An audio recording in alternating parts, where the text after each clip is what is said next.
Good evening, everybody. I hope you're all well, and welcome to our epilogue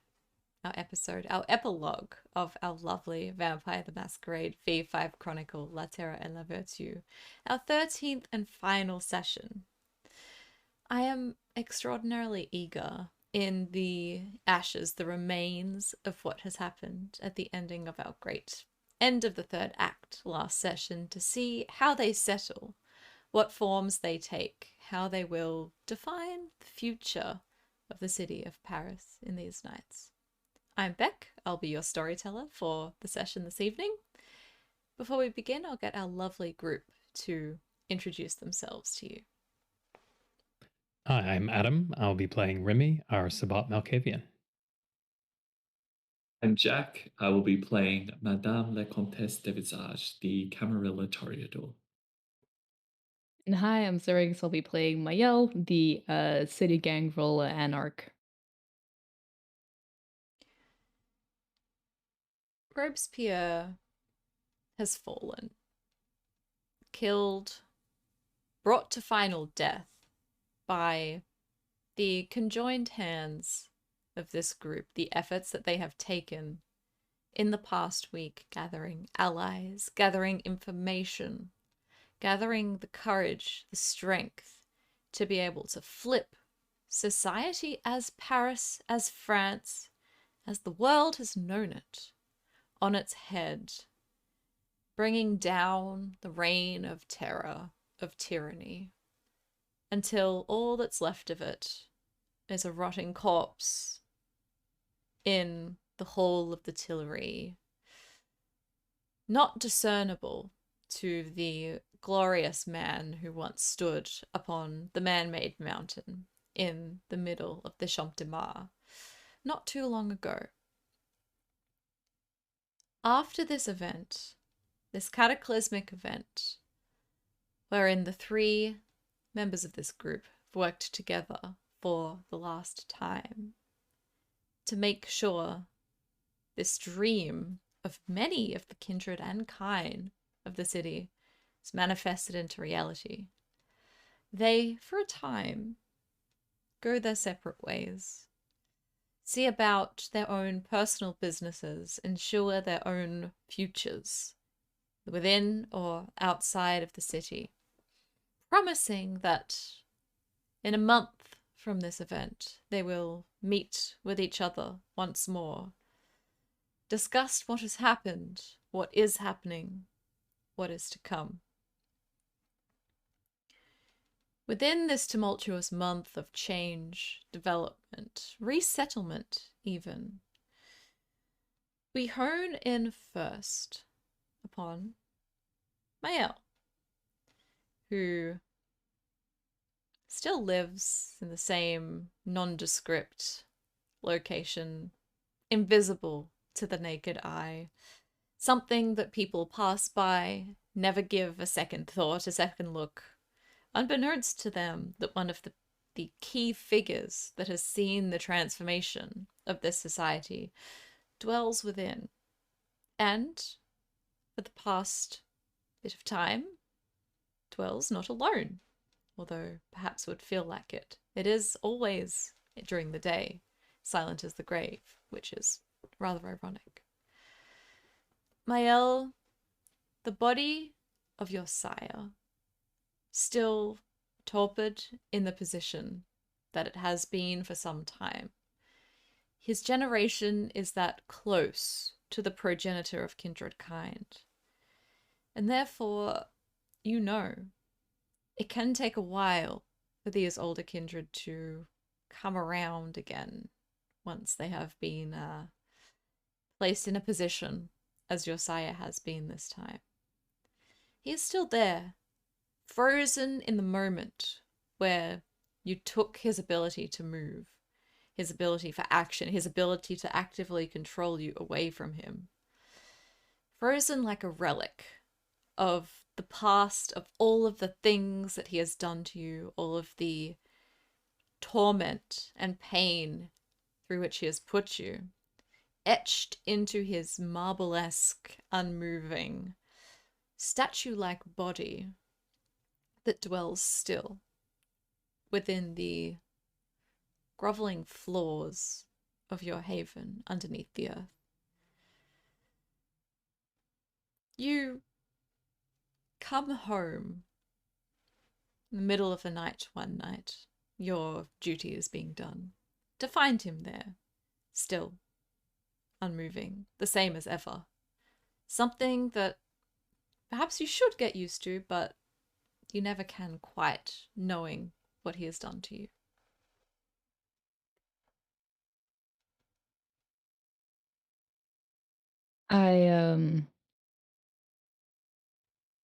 I think with that feeling of not quite getting used to it, but knowing that tonight it will change, there's this kind of satisfactory feeling of actually believing that you're making the right choice. I think she would have also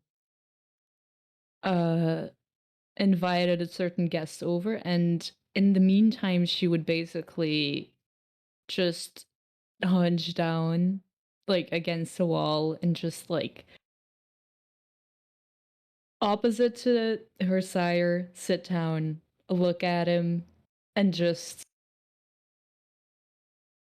a lot of memories coming up from all of the years, and just this knowledge that well, perhaps getting herself ready for something that she knows will happen in decades and centuries.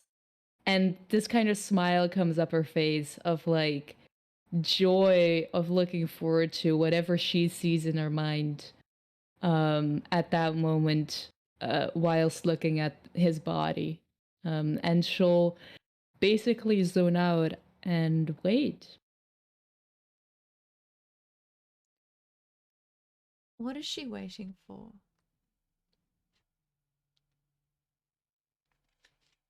It would be quaint to say liberation. But the keys to revenge in the form of a certain Assamite.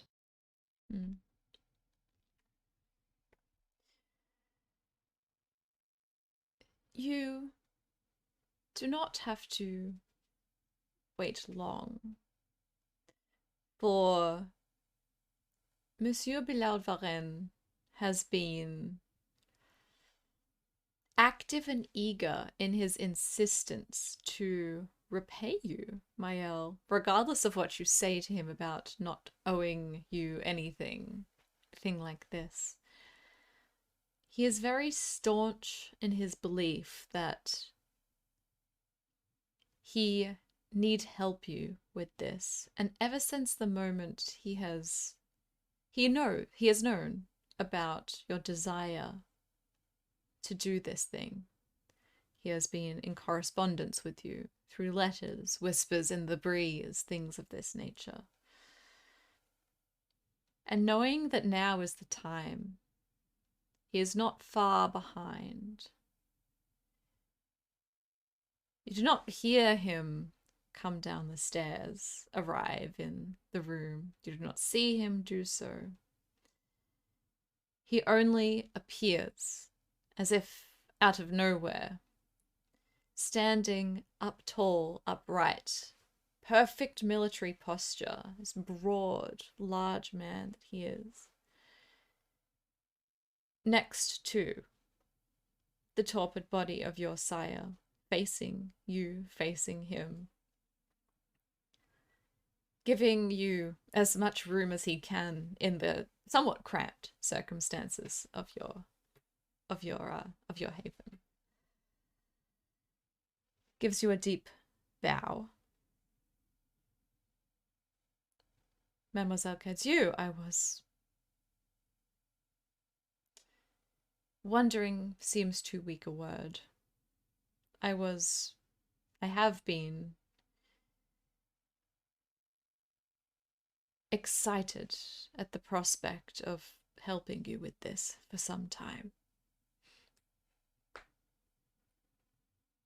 I know you have been pretty clear in the amount of whispers that I hear in the streets these days. And I right myself from the floor as well. But I am happy to take up your offer. I'm not even just happy, I'm excited. So I know you said it would be painful and all of that stuff. But would it be cliche to say that I think that pain will be nothing compared to the past few centuries? Not in the slightest. Because you speak the truth in assuming so. This pain is fleeting, lasts a few moments, and is forgotten the moment that you feel the liberation that comes after the pain. The rainbow after the flood, if you will. I think she'll take a few steps closer while talking and say,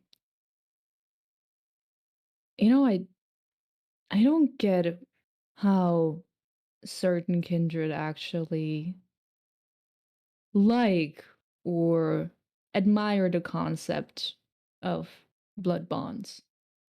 Suppose you would, maybe, but with what it represents in your sect and all. Even those within my sect have differing, variant opinions on the importance of blood bondage. I know that you were in Voldery with your packmates back when you were part of our sect as well.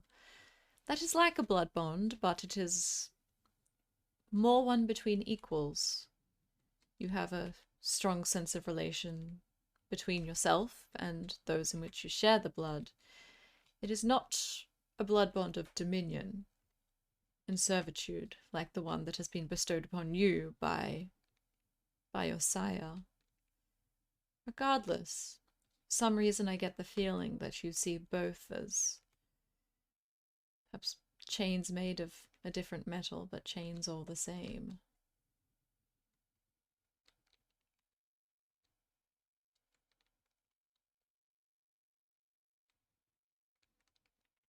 I don't think I ever truly felt the weight of the chains among my packmates because the weight of the other ones was heavier.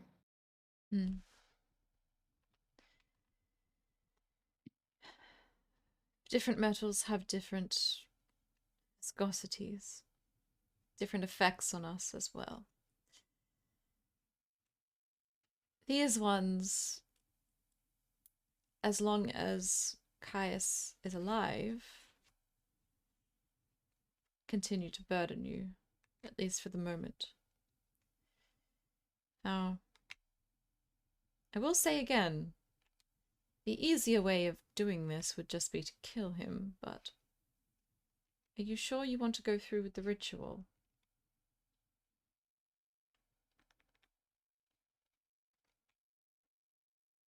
If, in all honesty, if he let me roam around centuries, knowing fully well what he did to me, probably explaining it to me a couple of times, making me forget every single time, making me question my unlife every night because even when I thought I was free, I felt that I wasn't, but I didn't know why. Having all of that and just the pure fact that he promised freedom and he didn't give it, I think you would very much understand that death or final death for him would be a service way too kind. And why would I ever want to take away his opportunity to see the new Paris when it will be so lovely? I'm not well, I was going to say monster, but I have my boundaries.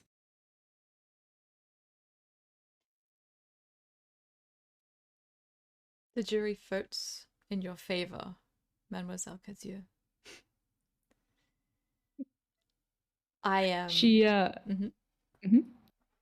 If He- you want to say something, go ahead. Yeah, he would just say that I find myself a certain sense of poetic justice and deserved retribution in this method, and the fact that his fate will be tied to you after this seems only fitting due to the fact that yours was tied to him so long before.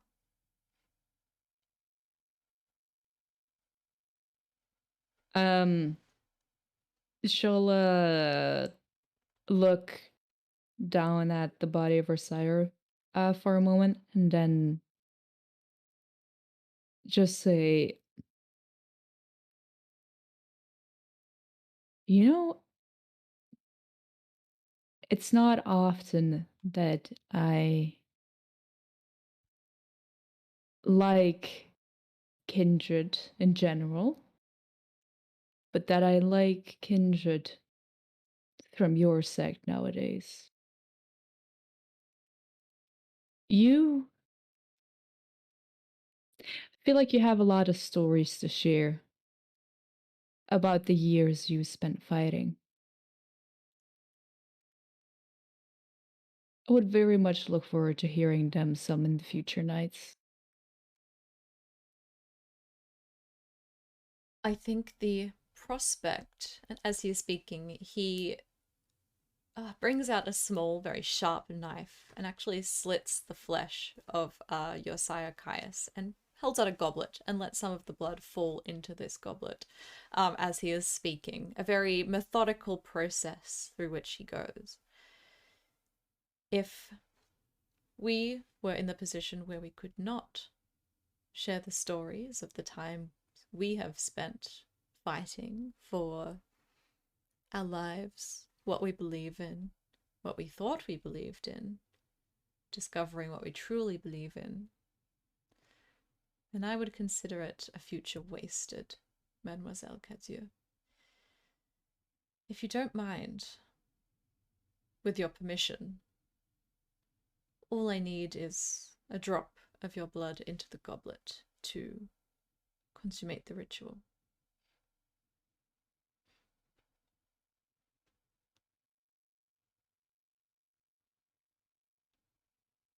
I was gonna say it's just blood, but I've learned differently in the recent nights. And she holds out a hand and just says, "Sure, I'm ready for it." He brings out the knife and cuts very, very finely along the side of your hand, being very careful, interestingly enough, to avoid your nerves, so it's not actually painful. It seems he knows for an inch of the body, things to avoid, things to pass. He takes only the slightest amount as well and lets all of it fall into the cup, not wasting a drop, not let any of it fall anywhere else. And he places a hand upon the cup and closes his eyes. His mouth doesn't move, but you can see his eyeballs flitting around behind his eyelids as it seems like he is in communion or seeing or talking to something subconsciously as he starts to, the best way I can describe it is meditate. And as he does so, you see sort of between the gaps in his fingers over the goblet, steam or smoke starting to arise from the cup into the air. And as it does slowly, you start to feel the blood within you warm up as though somebody has taking heat to it in some way. It starts off perhaps as quite pleasant. You haven't felt warmth like this in a long, long time. You remember the summer days, summer nights of where you were from originally, and the ecstasy, the bliss that feeling the warmth of summer used to give you. The first warm day after a cold and harsh winter. There's a certain tranquility, a certain sanguine tranquility in that. And it starts off as being awfully pleasant in this way. But then as it goes on and more choler starts to enter into his chants within himself, his eyes flitting around more violently now, quicker, and the smoke rising faster and higher and more thickly and more viscous than what it was before. It starts to heat up to the point where it no longer feels like a pleasant day in summer. It feels like you're standing at the edge of a great volcano, lava spitting up towards you, barely missing you. You're being on the edge of death, so much so that it is entirely unbearable, and you feel like you're going to explode at any moment. I'm going to get you to make a composure resolve check for me. Actually, make it strength and resolve instead, I think. Thank you for being in my favor there. Yes.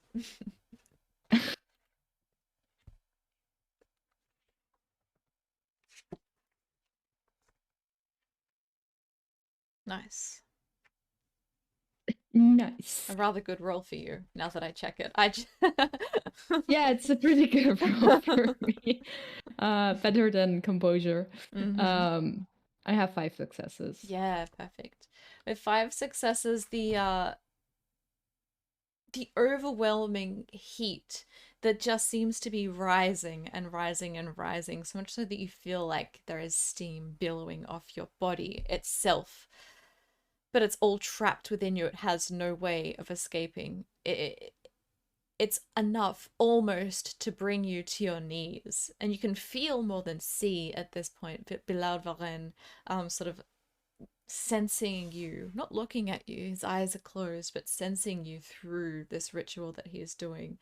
And his eyes snap up suddenly, and he stares at you almost as though he is expecting you to collapse, fall to your knees, anything like this. But in your remarkable strength of will, strength of body, strength of desire to see this through, to make this happen, you stay on your feet, and the heat, the boiling, burning fire that rages within your blood slowly starts to subside just when you were sure that it was going to eat away at you, burst forth from your body and swallow you whole. It doesn't go quickly. It still hurts as it recedes, as though it scratches itself along every inch of the insides of your veins and arteries, pulling away at them. But eventually, feeling hot like you've just come back from hell, you feel a calm coolness, the coolness of your own vampiric body in its undead state, no humanly warmth to be found within it. And it is as though what just happened was a dream. Except when you open your eyes and look at Caius,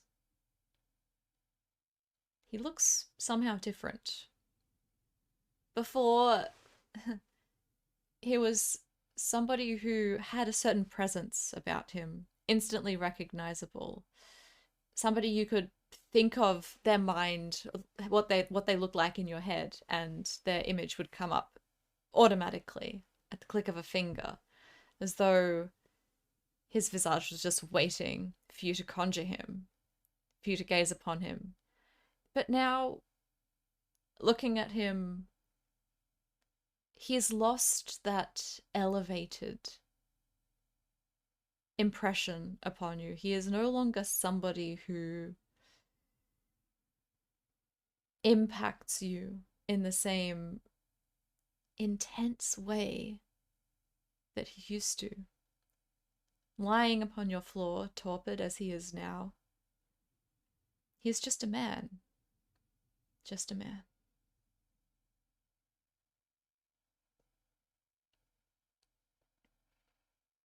Bilal Varenne looks at the goblet, turns it upside down. There is no blood left within it.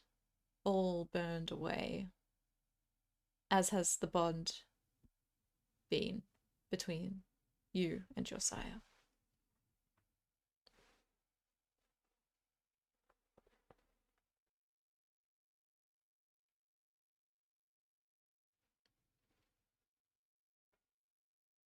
Thank you, monsieur.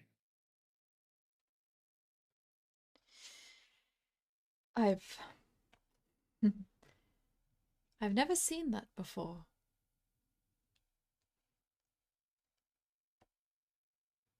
I've never seen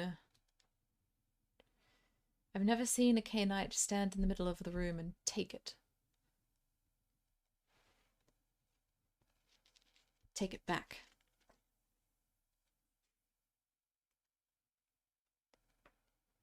I'd be interested to hear some of your stories too, Mademoiselle Cadieux. You must have many to be able to withstand that.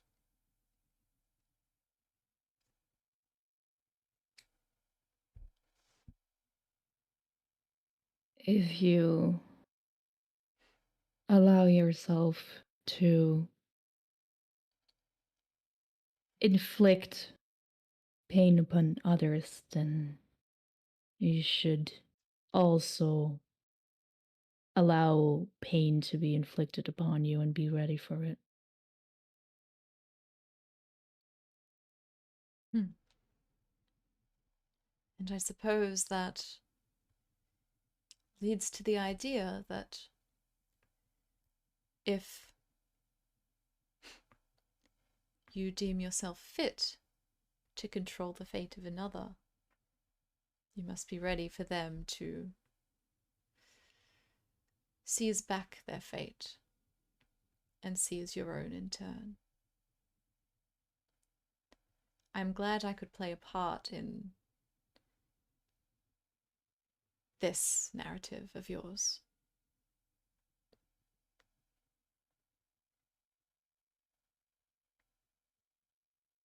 There's one thing I did learn. It's that a hunt is never nice if it's too easy.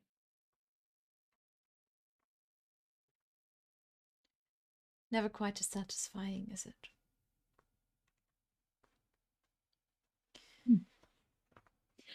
Perhaps our beasts speak more to each other than we might think. They often, even though on the surface they may sound different from one another's, they often have a very similar idea. Some of us think that that's a connection between us because of Cain. Some of us think that it's just because we are all of the same kind. Some of us think it's just because we were all human once. I'd be interested to hear what you think one day.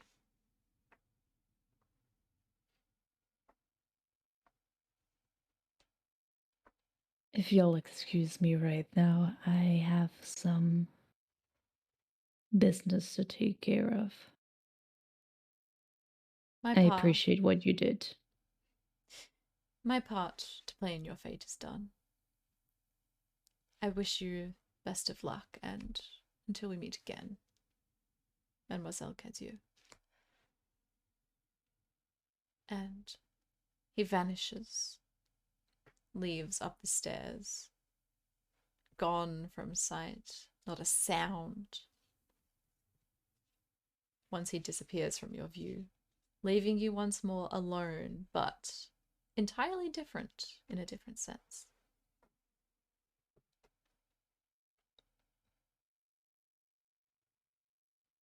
I think the moment he vanishes,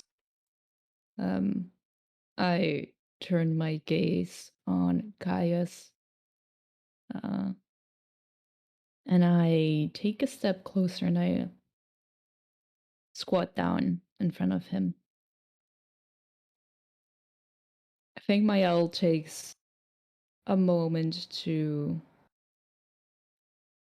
truly look at him for a moment now, taken in his face in a way that she probably never has before.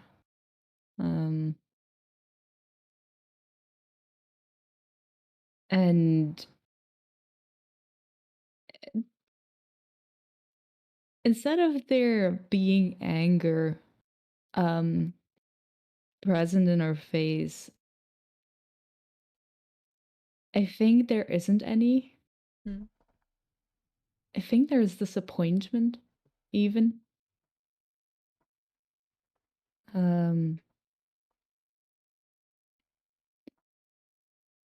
She grabs him with his clothes on his chest, kind of pulls him closer to look in his eyes. He should move like a rag doll, but he is stiff, like a dead person.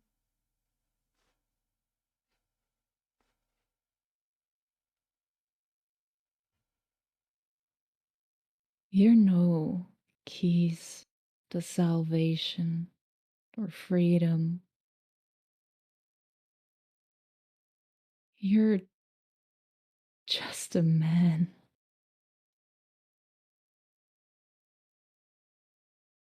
And I could kill you right now, easily. Even if you would be able to move and fight back, could very easily take you on.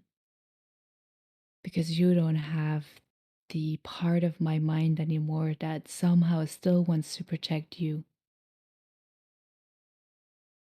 But I'm not going to.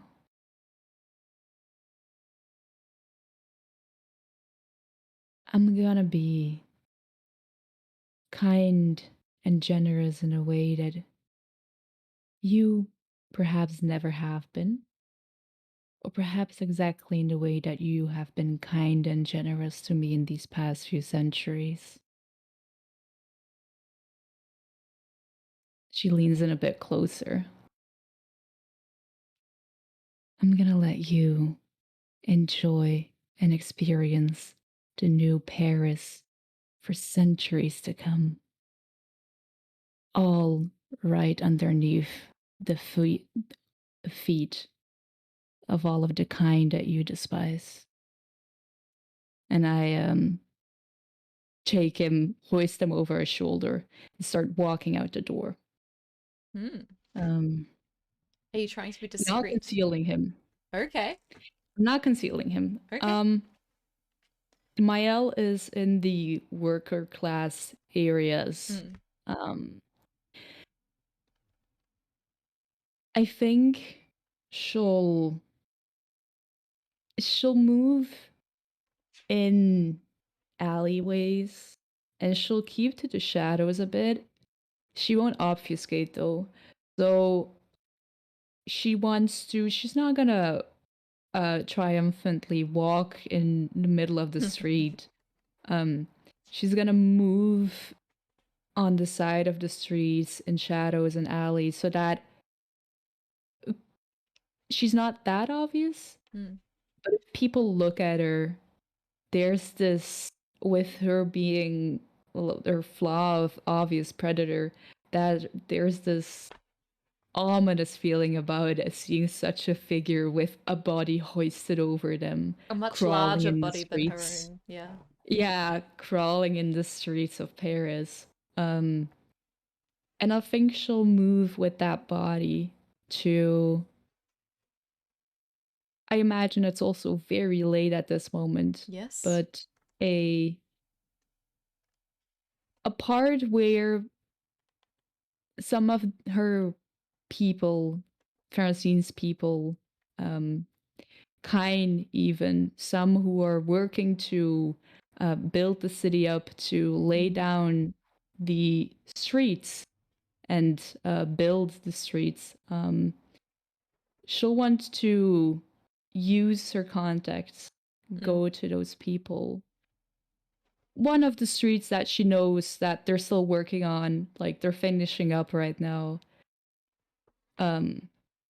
she wants to go over there, and with an a persuasion or an intimidation, she will basically convince these people to put this body in the street and build stones over it so that he is stuck in the street. Interesting. Do you think you would ask them to do it as a threat? Or do you think she would be more, you know what I've done for this city? Consider it as you paying me back for that a little bit. I think it'll be more of a, we're in a new Perry right now, and someone will keep all of you safe. In order for me to keep all of you safe, you'll have to work with me to dispose of those who would want to see it differently.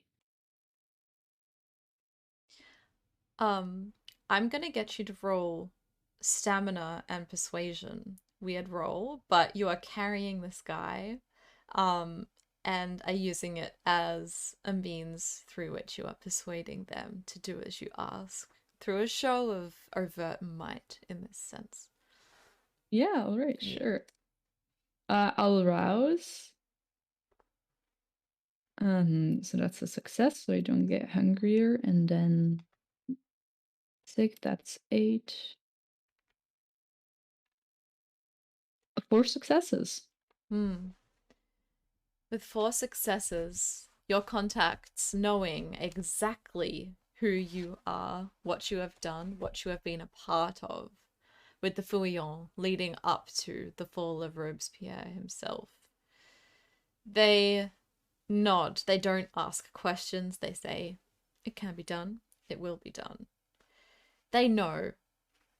They've been around Francine and her people. They know that there are enemies of what Francine is building upon the ashes of the old regime here. And so they simply nod and say, we will do it.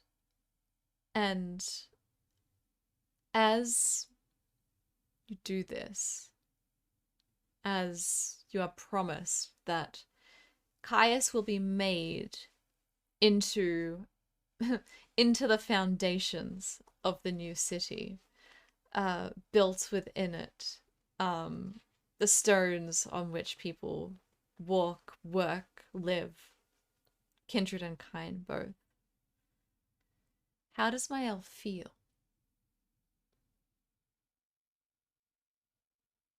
I think she feels extremely satisfied at all of this, and there's a satisfaction that she has when she hunts.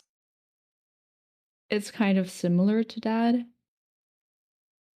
It's knowing that he will be there for decades or centuries to come, as long as it takes for him to wake up. Her knowing exactly where he'll be. Knowing that when he finally does wake up, she'll get to have the joy of doing it all over again. And again, and again. And there's a sense of fulfillment that she feels. The words she spoke to the worksmen were true. That in the future, if anyone like Caius is roaming around in Paris, that she'll find them and she'll make them the building blocks of a new Paris. Mhm.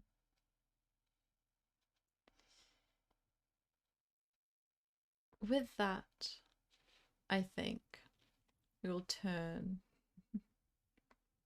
to Lucretia. You awaken some nights after the fall of Robespierre in very different circumstances, as we have seen the dichotomy Maëlle versus Lucretia's quarters more than once throughout the past weeks. Dominique sprawled out beside you as you awaken. The distant sounds of footsteps of flurrying maids, butlers, the staff of the Palais Royal moving about the building upon their business. It's always filled with hundreds and hundreds of people, kindred and kind, all moving about. There is a lot of business here, a lot of money moving around, a lot of people planning things, guests being entertained here. And now that people are free to do so again without worry, the numbers within this estate have surged astronomically. It's always extraordinarily busy as more people come to and fro freely without worrying about being plucked off the streets, their heads under the guillotine. What is it that you do this evening, Lucretia? Her evenings have been very different. Normally, she wakes up in the arms of Dominique and they just get ready, but the evenings have been more. Dominique has been caring for her as if she's sick. She stays in bed. She doesn't get out straight away. He has to help her up out of bed to sit in front of the vanity and stuff like that. But she's not ill with anything physically. She's just heartbroken. So much had happened and everything was over, and it all kind of took time for everything that happened to kind of catch up with her. So she kind of sits with her hair all long and not done up in front of her face, and she looks up and Dominique just rubs her back and kind of just probably tells her what he's planning to do with his new princedom and who's coming in and stuff like that. I think that kind of talk, the business talk, is the only thing that really gets her there are things to do. So she does her hair up, she does her makeup, more comfortable wearing her larger dresses in the Palais Royal that she has not left since that evening. Yeah. She is helping assign the new Camarilla. They need to build a Primogen Council. They need to assign. All they have so far is a herald, and they need to fill all the other positions. Do we, or have we, heard from? My God, I forgot his name. Dorian? Yes. No. Cool. Not Even better. since the Elysium that you held during the week leading up to Robespierre's downfall.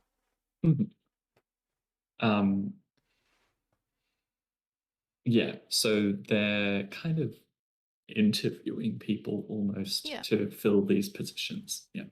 Yeah. It takes you and Dominique probably a few weeks to find the suitable candidates for a new Primogen Council. Of course, Julienne is the herald, and she employs I have the positions, actually. So Julienne de Leon is continued as herald, and she is in charge of employing her own harpies to Great. get everything moving again. Mm-hmm. A Ventru woman is assigned as the sheriff, as Lucretia takes the position of seneschal, and in that position she ensures that more women are placed in these positions, as it's very important to her. Mm-hmm. So Marie-Claire Baudet is set as the sheriff. She actually reaches out to the quiet few Tremere that are in town, and she gets a warlock kind of assigned to both her and Dominique. His name is Gregor Delacroix, and she realized just how much she relied on Rite and blood sorceries and stuff, so having their own version of that A is put in Camarilla place. approved version, yes. Yes. A Primogen Council is set up.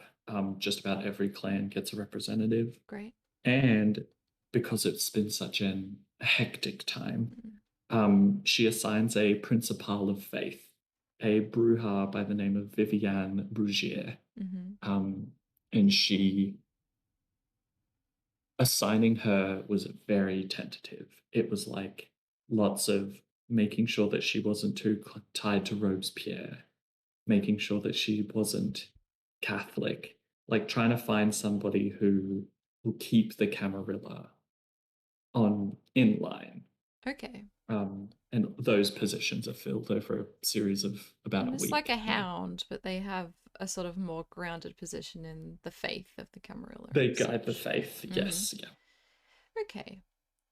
This process doesn't take as long as you may think, given the efficiency at which you work, at which Dominique works, and at which all of these, especially younger kindred, are eager to get back into unlife, not be trapped within the walls of the Palais, go out to their respective havens, be able to travel from here to their havens in peace without being threatened by the National Guard marching around the streets and things like that. The Camarilla still definitively exist in a pocket of Paris. They do not control the entire thing, but that pocket is a more of a free sector now, wherein they can go about their business with a semblance of liberty. One of the three, main pillars of the revolution way back when it occurred. It is after a little bit of time that you and Dominique invite representatives of the other sects to a meeting in order to discuss the future of your kind in the city of Paris, rather than just your sect. Your responsibilities grow broader, larger politically over time. After a while, you find yourselves meeting, the two of you, with Margot of the Sabbat and Aaron de Galbert of the Anarchs, both with whom you have met before, both with whom you have allied before in your fight against Robespierre. The two of them working not directly with each other, of course, but still for the same cause and for similar reasons, as you sort of discovered upon your journeys throughout the political landscape of this city. But the four of you sit in one of the rooms, the side rooms which you had set up a few weeks ago when things were a lot different to what they are now. You probably would have spent some money getting like a custom-made table that has like the symbol for like Camarilla, Sabbat, Anarch. Like she makes it this, she wants it to be like, you aren't just visiting, this is very serious. Yeah. Before we move on, Astrid's camera, is that just me? I think she covered it up. Oh, yeah, okay. I think it's covered. Okay, good. We'll keep going then. Hopefully for nefarious purposes. Yes. Yeah. Some drug deals going on. Her Bane activated. It's More Remy energy. Yeah, that's right. You said Margot, and Margot got it. Yeah, Stygian Shroud, it does happen sometimes. Speak her name and she will appear. Mm. So yes, the four of you sit in a room together, sitting at their respective tables where you have laid out seating for them. I imagine having a glass of their chosen resonance waiting for them upon their Absolutely. arrival. Yes, yeah. Even like vessels if need be. Like she Yeah. is so very much like, do you want to drink out of a cup? Because I think you're pretty old, so I'll actually just have some attendance there Yeah. for you. Yeah, Mhm. yeah. Margot That kind especially of would stuff. appreciate such things. Yeah, yeah. Mm. She was in the Sabbat. She knows that Yeah, drinking out of cups is not everyone's favorite thing to do. indeed. Yeah, so she'll invite them all over, and as they're there, she'll serve as seneschal and just be like, thank you all for coming this evening. I was not sure that representatives would want to come to Camarilla territory. So I thank you. This is more of a check-in with each other to ensure that communications and movements are kept transparent between us so as not to have a shifting of power. I appreciate the movement for transparency. I think it is very important. We saw how miscommunication saw about the downfall of the morals of our city in previous years. I do not wish to see that again for our home. I very much agree. I will begin to set the tone. And she details like we have assigned a warlock. The Tremere will be setting up in a location near the Palais Royal. I hope that this does not skirt within bounds of any space you have claimed. To be honest, I don't really care about Mhm. what you do with the Camarilla. My interests are more in line with, are you going to try and take over the entire city? Because we have been very clear up until this point that we don't want you Mhm. to do that. Hence the transparency, mademoiselle. I am informing you that there will be a space that may look as if it is Camarilla expansion, and it is just a home for the Tremere. Arenta Galbert speaks up and says, so you're just planning to stick to your little section then? Do I have you right with that? Yes, we are focused more on organization and structure to bring that back to the Camarilla. I see.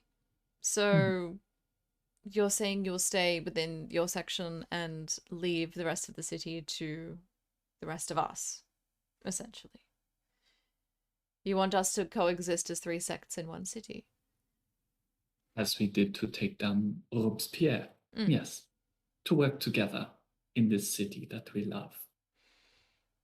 Margot says, I can't see how that wouldn't work, given the fact that we all seem to be at one with the idea that tyranny cannot be seen to reign supreme in this city. If it does, it is all of us who are in danger. I do not wish to be a tyrant. It seems as if Monsieur de Galbert does not mean to be a tyrant. And,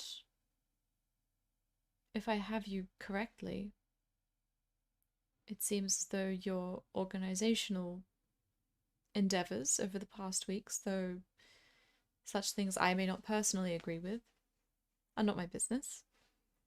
And you are putting them in place so that things do not get out of line? Right. So that we can serve as our sect in full. I am quite curious, mademoiselle, what you plan to do with the prison. Well, the conciergerie was never an asset of mine personally. It is a quite well strategically located location, but it is also within the area of Paris that houses much of the religious infrastructure. So I suppose Yes, it as does. the representative of the Sabbat, I would like to know what the general movements will be with the section of which you own. Well, prisoners will be those who perform illegalities as in accordance with our law. You may put Cainites there if you wish. Kine will be put there also, obviously in different sections, not to cause too much trouble. And aside from that, perhaps using it as a means of storing our own resources, since it is so very well fortified.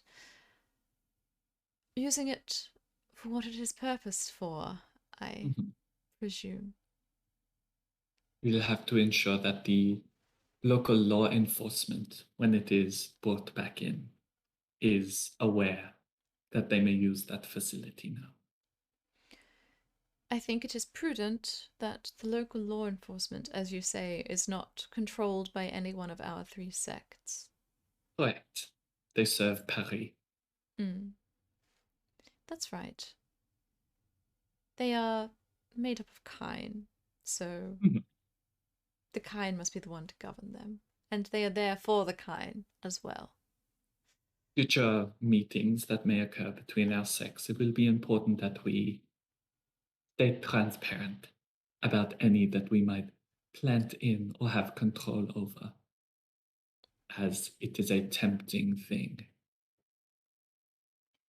De Galbert nods and says, the Anarchs have control of a lot of militia weaponry now, as you know, Madame de Visage. I'd be happy to leave control of the army with the kine, but also work together as a unit of kindred from different sects to equip the army to make sure that Paris is indeed well defended. Given the fact that we have the means to do so now, it seems silly not to exercise those means. An excellent thought. Things in this meeting go incredibly smoothly, Lucretia. You come to a consensus that the Anarchs will remain sort of in the south, where the sort of more working class sectors of Paris exist, where Mael's Haven is. Not that you would know that, but yeah. Sort of around those areas where you all gathered to take back the Fouillon back a few nights ago. And the Sabbat stick to the sort of northernmost and on the Seine as well, where a lot of the churches are and things. And the Camarilla have their section in the sort of first arras in the center of the city, where the Place de la Révolution is, where the Palais Royal is, where all of these places are. And I think there's a clear assignment of these portions, like the east and the west maybe, these are purely neutral. No one's allowed to touch them. Kind of that set up too. And an agreement that if growth of a sector is desired, that we're just told about it, even through a missive of we need this building. Is had so that people don't get trigger happy with each other. And they agree overwhelmingly. It seems both of them, probably especially Alain de Galbert, is tired of all of the bloodshed that has been happening over the city for the past, years now, and just wants coexistence. And as the meeting draws on, he grows more and more enthusiastic and optimistic about the prospect of all of the kindred in the city working together to make sure that nothing like this happens again. They will do it in their way, the Sabbat will do it in their way, and you will do it in your way by establishing hierarchy and positioning and all of these types of things that the Ivory Tower do. And I would say especially at the end, they eventually leave, giving you a clear map, basically, of who controls what and who is responsible for what, and what they will be doing in the next so often. You know that Margot doesn't want anything to do with Sabbat hierarchy. She has let you in in that much. She doesn't want to be considered an archbishop or anything like this. She No. wants to be a more of a spiritual kind of guide to the members of her sect, as opposed to anything else. Whereas Aaron has made clear that he will be working with Francine Corday to ensure that things do not get out of hand. They almost want to work as a kind of militia in their own sense, to make sure that none of the other two sects go the way that they have previously, to stop these things from happening again, to see the revolution that they started through to the conclusion that they originally wanted for it. I think after the meeting, she'll just like bid farewell to Margot and will introduce Aaron to Vivian, our principal of faith, to be like, if ever you are concerned, please communicate with Vivian. Yeah.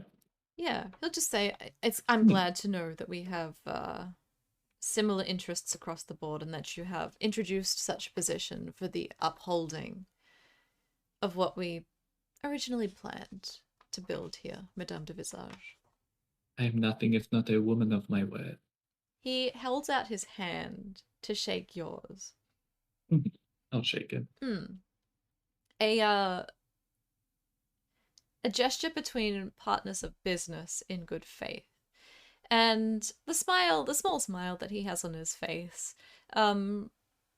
tells you that he remembers the chaotic beginnings of your relationship, the ups and downs that you've had, the adversarial way he viewed you for a very long time because of all of the things that you did, especially in the early nights of the revolution. But yes, at this, you have pleased him. He is pleased by what is to come. And you sense in this way a new beginning for you and him, for the Camarilla and the Anarchs in this city.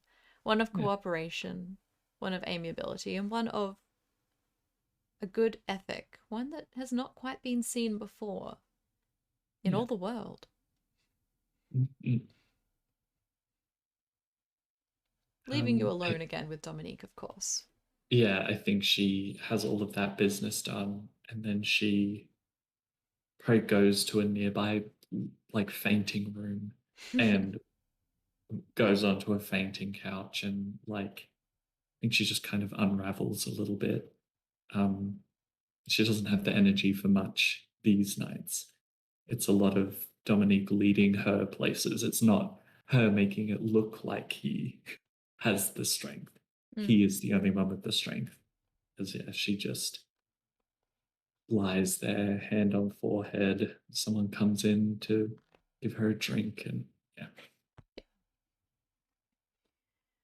And considers the monumentous effect that you have had on the trajectory of this revolution, from being a rallying force in October 1789, the March of the Women to Versailles, changing, protecting the Queen from the rabid crowd, flipping, seeing belief and chasing after it, seeing the belief of men like Robespierre and all of his most faithful as well, seeing it and seeing it for what it really was, and seeing it for its disintegration, for its meaninglessness, for the way that it sapped and leached at and it ended up killing the belief of many, many others as well, until you've put a stop to that yourself. A warrior for belief, for the belief of everybody in this city, killing that which sought to kill the belief of others, and paving the way for a new city in which these beliefs, these values, these passions, each different in each person, can thrive and fester and grow into something that is perpetually more beautiful as time goes on. The best part about it is that you are there for all of it, forever, as long as you want to be. Yeah. And As business is concluded and the political ashes of Paris settle and forge new paths in the road and new shapes and new beings rise from them, we turn to Remy. Season of your latest play has been a roaring success, finishing quite aptly, probably, a few weeks after the fall of the city's greatest tyrant, where everybody is in, anyway, a state of excitement, passion, ecstasy. The audiences grow louder and louder and louder each and every night. Until on closing night, it's teetering on the fine edges of pandemonium, a controlled chaos made compact and palatable by the stage at the front of them, which gives them meaning, context. Eleanor is extraordinarily happy. She has put a lot of work into this, as have you, as has Sebastian. In the joviality of the after show, she and him sit in the restaurant, in the main theatre. They are sitting with the other three Cainites, the other three members of your sect, who you invited to Lucretia's, her little soiree, her Elysium, a few nights before Robespierre was taken down. They're all there, in each other's company, speaking with one another, drinking goblets of substance in the middle of the room, out in the open, as they are wont to do. A particular favourite of Eleanor's, if you can see by the label on the bottle in the middle of the table. This is where you find yourself this evening. Can I presume that my boy Willem has had a good run, being with his leading man role? Yes, that's right. His glow up, so to speak, the talk of the town. He's appeared seemingly out of absolutely nowhere. Nobody has seen his face before. Nobody knows from where he has come. Only that you can't see him in the room currently. Perhaps he's sort of out the back, decompressing from whatever it is he has done, but he may make an appearance later. But he is definitely his is a name on the lips of many buzzing around this room. Good. I think Remy would be doing the just sort of sitting with a bit of a slight Cheshire cat grin, listening. Just kind of hearing those snatches of conversation as people go by, saying things they remember, joking about things, sort of idly listening in to what his pack and Axel, Veronique, and Michelle are chatting about, but sort of just kind of unfocusing his eyes and soaking all that up. And then I think after a time, maybe after somebody says something to him or something to draw him out of that reverie, he'll get up and sort of saunter over to where his pack is speaking, and say, congratulations all round, I think. Eleanor taps somebody from the table next over and just says, "Give me your chair, will you?" And he does, robotically, and gestures for you to sit down. What a strange feeling it is. This, well, all of your shows have been marvelous, but something about the way that people received this, indicative of the times, I think, perhaps, but the right thing at the right time, I would say. You know, we only ever see the paint. It's easy not to credit the canvas. Yes, you're right. I do quite enjoy the subliminal messaging in some of these scripts, but Oh, I think people have a new appreciation for that kind of thing, if you catch my drift. yes, I'm afraid so. You know, I suppose I'll never know whether it's a matter of merit or just perseverance, but I think the longer you live, you'll notice you end up being ahead of your time. Do you see that as a good thing? Good or bad, I suppose only thinking makes it so. Perhaps so. Good, but actually, no, it is just a good thing. How are you feeling, Remy? Sebastian speaks up. It's been an interesting few weeks. I suppose the interesting thing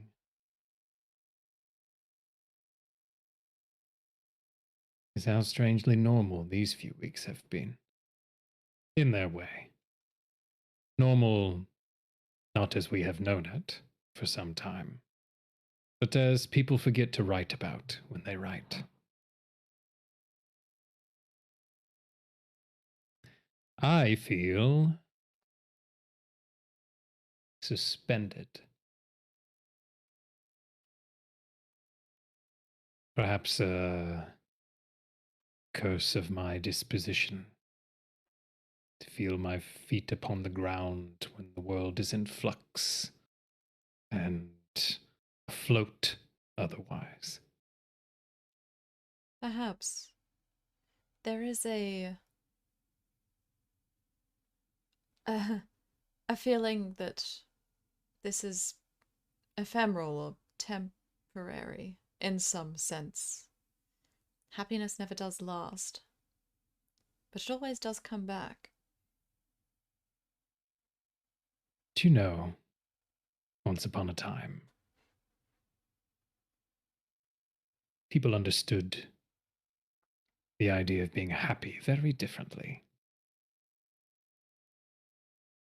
To be happy, or for a thing to be happy, was a matter of fortune, chance, like a happy accident. A happy fellow was not feeling joy, but just happenstance. Do you I think suppose this... it will be up to history to determine whether or not this is a happy time. Well, what do you think? Do you think this is a happy accident, or joy manifest from something more deliberate? As you said, it's a matter of time. But you know, time moves in circles. A happy accident, a glooming peace, a moment of reprieve before the next turn of the wheel.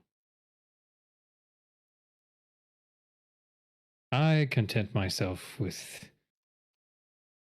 what I can find until inspiration strikes. I think it will soon. I am preoccupied. My apologies, Sebastian. You asked a simple question, and here I am prevaricating. How are you? Relieved that everything is not as it was, based on my own circumstances. I I am content to feel this joy until it passes, not thinking too much about how it will and how the circle of time will fix me up next. I think in this you are wiser than I. And I will reach across, pick up a glass, clink Sebastian's into him picking it up, that sort of thing, like so it won't spill. And then take a sip, and then raise a glass at just anyone who happens to be walking by. Without a regard for whether I actually know them. If and then they're aware of you, they will. Some people just think they don't know who you are. Actually, of course, just being guests and things, and they sort of just look. Some of them do, some of them turn away. But yeah, there is a sense of all different kinds of people here this evening. A small pocket of Paris at large, I would say.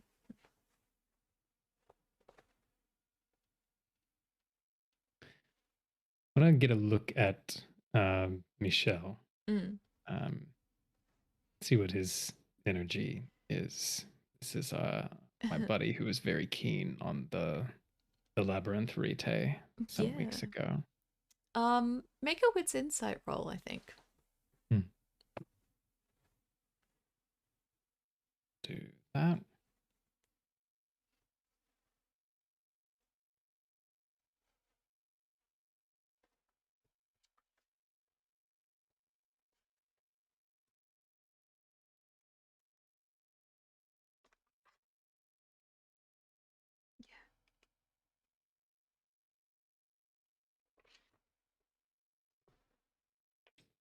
Spend a willpower, why not? Yeah. Crit. Pretty well spent. Okay. That's a crit for 6 successes. Never works out that well. Did you say it was a messy crit? No, just regular. Okay. Well, I would love that. I would love it. In that case, he is trying to appear as though he is a bystander to this conversation, but Remy is hanging on your every word, everything you say about the temporality of joy, the fleetingness of it, the role that fortune has to play in the resonance of a particular time and place, and all this kind of thing. It seems he is intellectually engrossed in what you are saying, while at the same time being himself very aware of his other two packmates, judging their responses to what you, Eleanor and Sebastian, are speaking about as well, gauging their moods, their changes in moods and things. It seems he is very much in control spatially of his pack, but also very primarily and singularly involved in what you are saying at the same time. It seems his awareness is sort of spreading throughout this entire situation, as he is very hyper kind of involved in everything that's happening here on a kind of subliminal level. I'm kind of taking that in gradually. I'm going to turn back from just the randoms that I've been sort of raising a glass to, turn and then just dead eye stare Michel for a moment, like catch him looking, and then say, "And what about you?" What about me?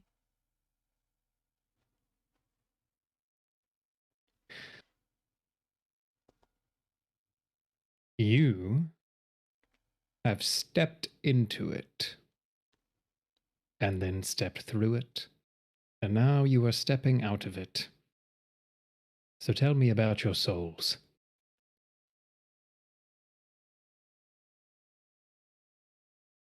And then I'll put a foot up on the table.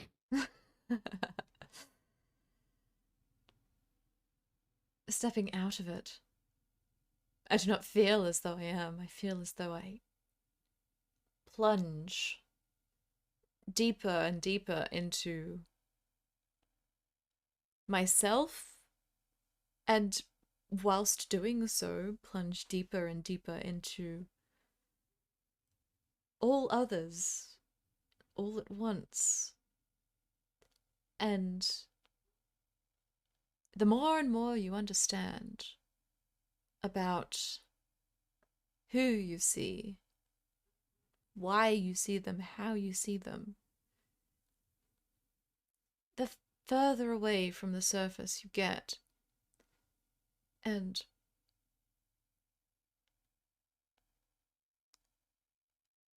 there was a time when that frightened me, when all of this knowledge, this power, this control over ourselves we can find in all of the things that we can do. It did used to frighten me, but now the surface is there for those who are frightened to walk across, skim across. Not to penetrate if they don't want to, but it would be foolish for me to go back up, step out, betray my interest, my fascination, my, dare I say, obsession with all of the things that I've seen and all of the things I know that I haven't. I'm sorry, that was rather candid of me. I know you're not apologizing to me. No. What an excellent image. You know, I do think you have learned that the crest of the waves become the floor, and the deep sea bed is a new surface. Perhaps you'll crest it soon. I have a dive planned for us, and then I'm going to get up and then walk away from the table and just like just disappear into the crowd of people and walk away. He doesn't deem to follow you. He looks he looks towards Eleanor. He looks towards Sebastian. Eleanor just shakes her head. Not that you would probably see this, but this is what happens. Oh, it's fine. Yeah. It's fine. Where is it that you go? I think Remy is going to make a big production of disappearing into the crowd of people, making it clear that like that's his exit from the conversation on cue. And then sort of just be borne by the waves of people through the theater until crossing the threshold of the door to the back passageway that leads down to the oubliette. And then once alone in that passageway, just sort of like drop out of that. Out of character. And then just walk quietly down the stairs and sit in that room full of painted ceilings and heavy curtains, velvet couches. Yeah. And people lying about, as always, as well. Various states of intoxication, awareness, some of them asleep, some of them gazing at the intricate sort of stories etched out onto the ceiling, as we've described before. Home to you, a sense of security, a sense of peace, a sense of a step back from that feeling that you have of ephemerality, of standing within a whizzing vortex of time, not knowing quite where it will land. Here, that seems, at least for a moment, to fall away.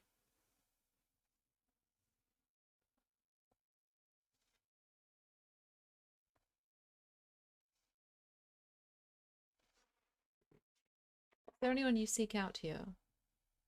Anything you wish to do?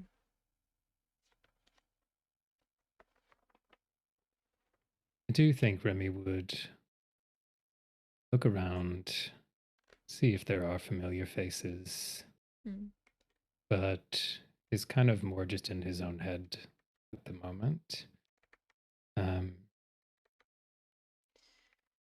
Make a wits awareness roll for me.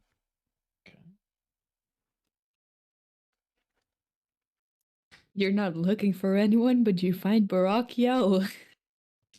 Caw, caw. I would never do something like that. That. Ooh, that is. I've spent yet another willpower because I'm curious. So that's 2 for me. But that is another crit for 7. Wow. Okay. 7 successes. I see the flies. Yeah, that's right. The cracks forming in the sides I of the see room. time. You see the river of dreams. All much better ideas than what the outcome of this check is. But you do see, face to the floor, actually lying on the ground, hands carding through his hair, as though he is imagining somebody else doing it to him, is somebody you fed upon in the early nights of this chronicle. Someone you know to be by the name of Vion. Someone whose dreams you glimpsed temporarily, all those nights ago. You haven't seen him back here since you shared that, but here he is now, lost again, it seems, in the thralls of whatever it is that they serve down here. Could give you an itemized list. My curiosity is piqued. Does he seem if he's in the throes of it, then just going to very calmly walk over to where he's going through it. And I'd like to take a peek, see what's going on in there. Certainly. Using a particular discipline, I imagine? Yes, I would like to ride that river. Yeah, absolutely. Now, remember how that one works. I believe it's you don't have to make a rouse check because it's during the night Correct, time. because it's nighttime and I'm feeding on a mortal. I think if it's a bit different with unwilling kindred and other things. But yeah, absolutely. Yeah, you can freely sort of enter this, well, your space, but invite Mathieu Villon to join you at the still blood red river, the stilled windmill that doesn't spin. There's no wind in the sky. There are trees that are dead in time. The grass does not flow in any breeze, for there is none. There is a pause in the universe here, one that you are all too familiar with. And this young man, melancholy, a sad sort of grimace on his face, as though it looks like he's just about to cry, sort of hobbles towards you, staggering, looking almost as though he is drunk, but the sorrow in his eyes is a sobering one. And he glances upon you, eyes glazed almost with a sheen of watery tears in front of them, and looks at you almost as though he doesn't recognize you. Looks about himself at the strange surroundings here, and looks back at you.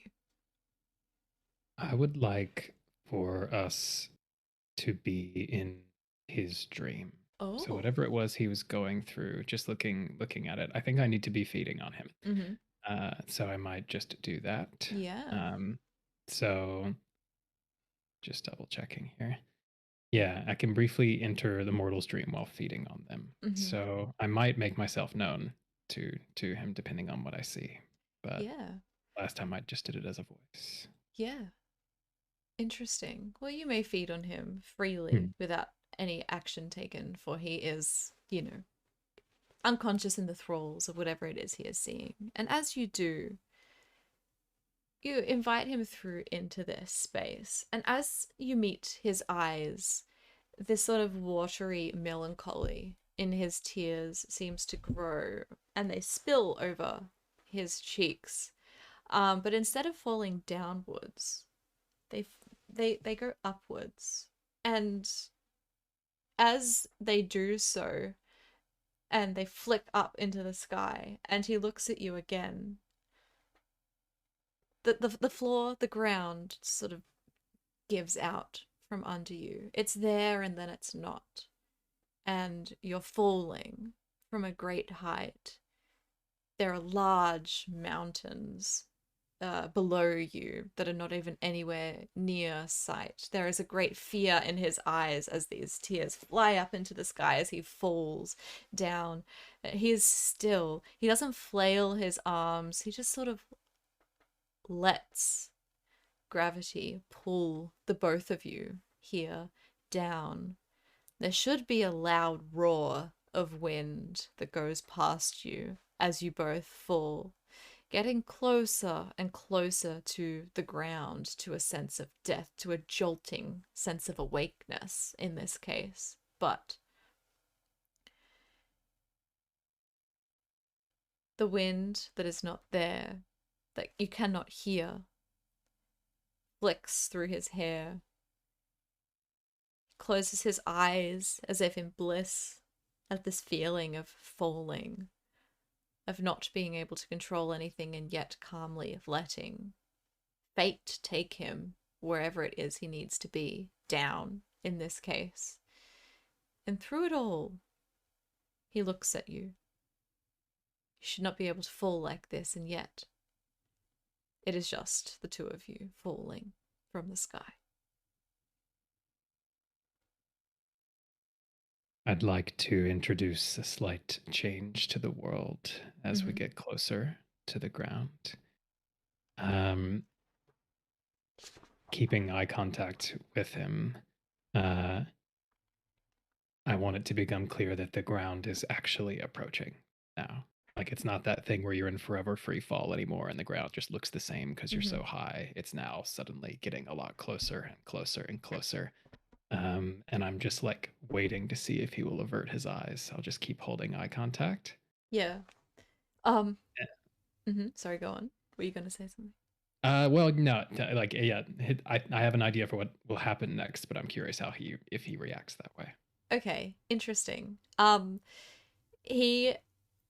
He looks at you as though he can almost see inside your thoughts for a moment. Not quite, but more as if there is some strange sense of understanding. From where it stems, it's difficult to know. Perhaps the fact that you shared feeding not once but twice now. And he looks down at the ground, which seems so very close, more so than what it was before. The shapes of the trees coming into view, roads that spread across this countryside, sort of mapping out veins in the land beneath you. 30 seconds, perhaps, until he hits the ground. He looks at you again, still crying in this sense of melancholia. And there is a split moment of human instinct, of panic, as he realizes that he is about to die, or it looks like he is. But this instinct gives way to cognition after a split second, and he gives you a serene smile. As soon as he does that, I'm going to speak and say, now you are out of the woods. Now you are free. And then I want us to hit the ground, but keep going. Mm-hmm. So that it's revealed like it's like passing through the ground, and now we are falling up towards another sky. Mm-hmm. And there is a ground below us getting further and further away. Yeah. And we're just like, if you look down, we're looking up at clouds, and look up, it's at the receding earth. And then I want clouds to sort of come in between us gradually, more and more, until I dissolve from his sight and he fades back into the dream of floating. Yeah. How much blood do you take from him? Probably just one. Just one. One downward. Mm-hmm. Okay. In that case, as you pull away, the drugs in his system washing over you, as does the vitae itself, as a kind of conglomerate effect of strange buzzing pleasure and a sense of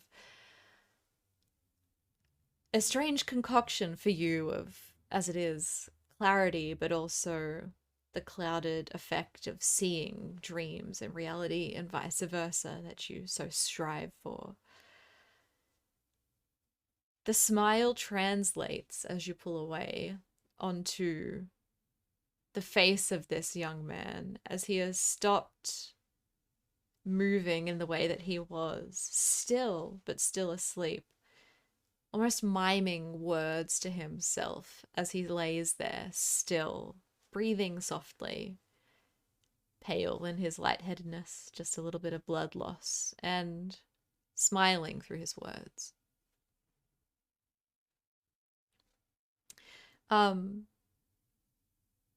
For the purposes of system and also of flavor, you gain the melancholic resonance in your blood for use.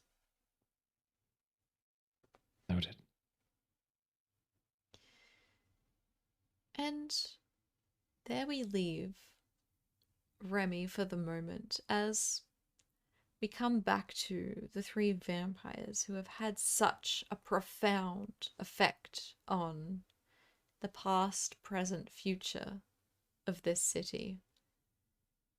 We will get a little bit more insight into where they see themselves going into the future after a quick break, I think.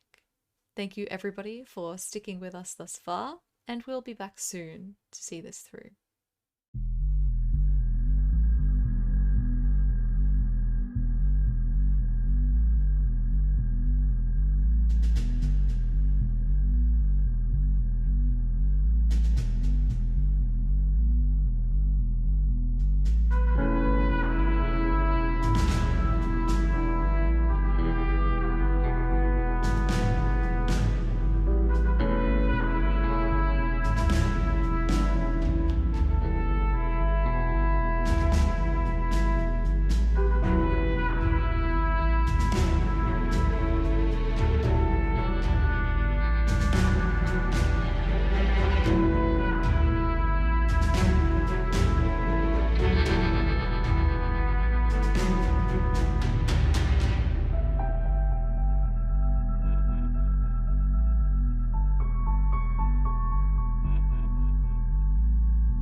Welcome back, everybody. Thank you so much for sticking with us over the break. And let's get back into the final part of our chronicle this evening. Lucretia, you sent a message to Remy at some point during this month that you have apart from each other to meet together a little bit outside of the city of Paris, in the estate of your old family, the Visage estate, which you own. I think in like her sadness, this like melancholia that she's found herself in, Dominique probably would have suggested like, let's get you out of the Palais Royal, out of the city. You need to just get away. That might help you, because she wasn't getting better. So yeah, I think as she was headed out, she realized if Dominique can't help her, Julien can't help her. then she needs to go beyond just talking and stuff. So she would send a missive to Remy, inviting him to the Visage estate to help her to bring the Rite that he knows and bring as many packs as he needs to make it work, and they will be protected and safe in the estate. And I think when she actually gets back within the bounds of the Visage estate, there's like large gardens. The bed's full of well-tended roses of different colors. And she hasn't been back in a while. I think as she gets close, her beast recoils at one of the gardens as they haven't been tended to very closely. And she is wild roses are a bane of hers, and she shrinks away from them. And she finds a gardener there, her touchstone, in fact, Stéphane Babet, and is like, she's furious at first, like she's about to yell at someone to be like, fix these gardens. But she finds him instead. And just seeing him as a touchstone reminds her of to protect her own beauty. Don't let works of art be ruined. And just reminds him of the garden bed to attend to it. Yeah. And it kind of just adds into her mental state. It helps, but it's not enough. And then she'd go in and wait for however long it takes. Yeah, I imagine Remy would arrive later on in the evening, after you're already there, situated yourself, blown some dust off some of the furniture, things of this nature. And Remy arrives, and you are together in this space, in this large, glorious old chateau that hasn't been quite lived in for many, many, many years at this point. It's still, however, a kind of perfect relic of what it was back when your entire family lived here, Lucretia. It is preserved remarkably well by the staff and the money that they get for preserving it, but it is not lived in, and that much is clear. Do you know, in a manner of speaking, this house is your most honest one, Lucretia. It feels like a tomb. Is in a way. Does not fit the name at the moment. Or does it?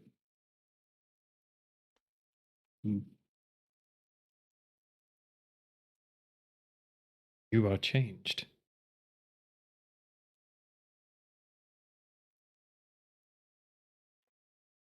I do not have to act in here.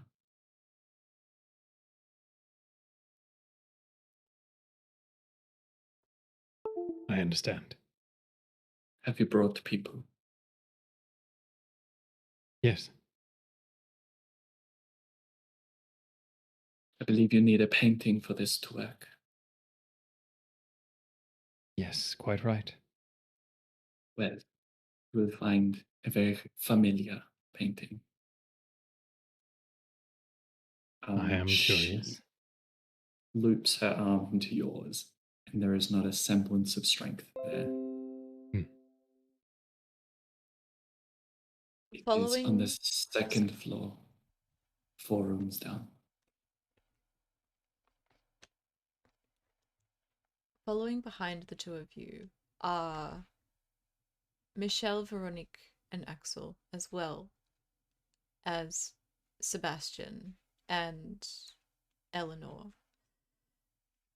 They just wait, giving the two of you your space, and will follow you to where you need to be once you decide to leave. Remy will, in this unfamiliar dynamic, sort of lead physically. Not tugging, but just sort of guiding physically. I think it's a real callback to their early relationship when Lucretia was quite fragile and needed a lot of help. So it's definitely a callback, but probably head into this um, some kind of just like side room, nothing major, but a very familiar large painting on the wall. Oh my.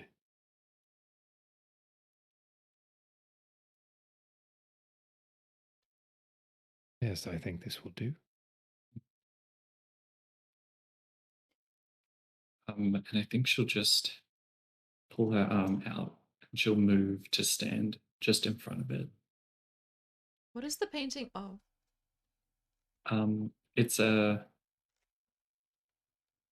a prequel. It's in the series of the one in the oubliette, an earlier piece that she probably purchased for Remy early on, and then possibly in their departure or in their time as a pack, she had installed in the Visage estate. Remy is going to go and stand very close to the painting and then just sort of, without touching it, just press his face quite close to the paint, close his eyes, and just sort of inhale.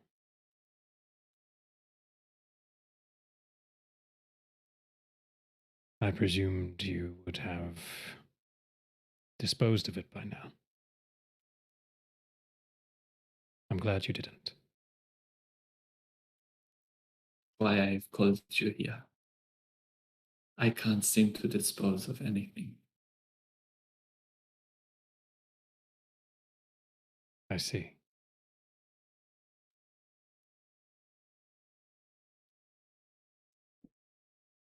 What is it that you are hoping to let go of?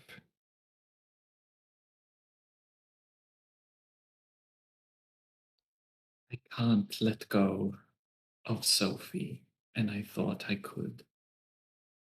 And I gave it time, and she lingers everywhere I look, in every thought I have.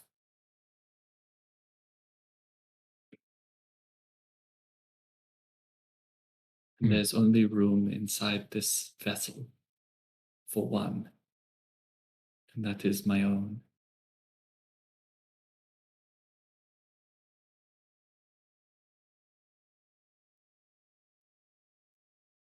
Well, then I suppose, standing before this relic within this tomb, we must venture into the past. Indeed. Then I'm going to step forward and then just kind of place a hand on either side of Lucretia's arms and just say, "Are you certain you are prepared?"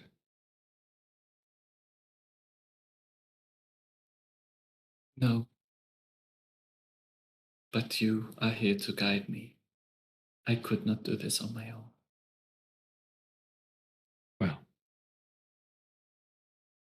you may not be prepared, but that answer means you are ready. And then I'm going to gesture to my packmates out in the sort of hallway to come in and assume positions in two lines facing each other on either side of the painting. Yeah. And then I want to very gently guide Lucretia to a sort of center focal point at a point in the room where the full painting can be appreciated well, kind of take in its depth, as it were. I'll stand just off to the side, have the 6 observers hold their wrists out, palms up.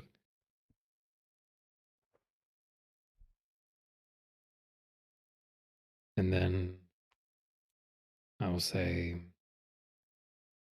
concentrate, Lucretia, only on my voice.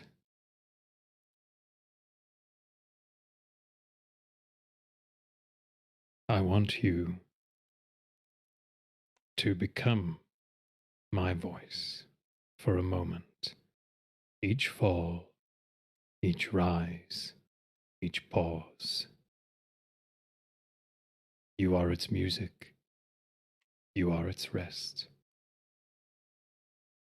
Now rest. Focus on the water.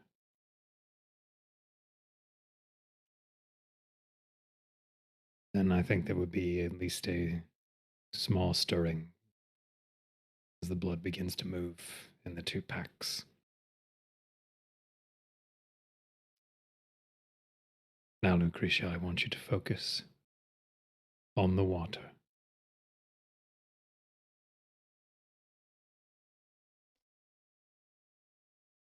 Descend. Let it embrace you. You are no longer Lucretia. Let that name be forgotten. Rest.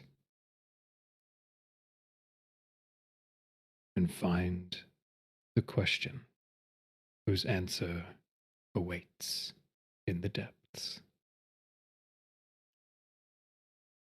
And when it finds you, ask.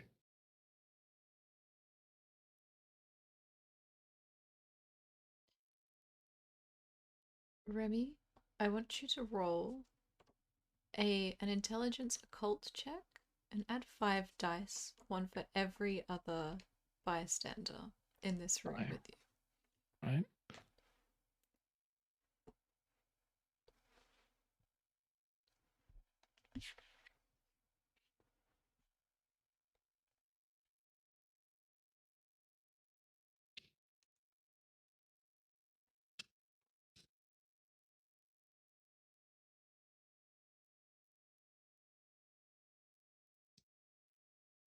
Quite a lot of dice. Hey, willpower, it is quite a lot.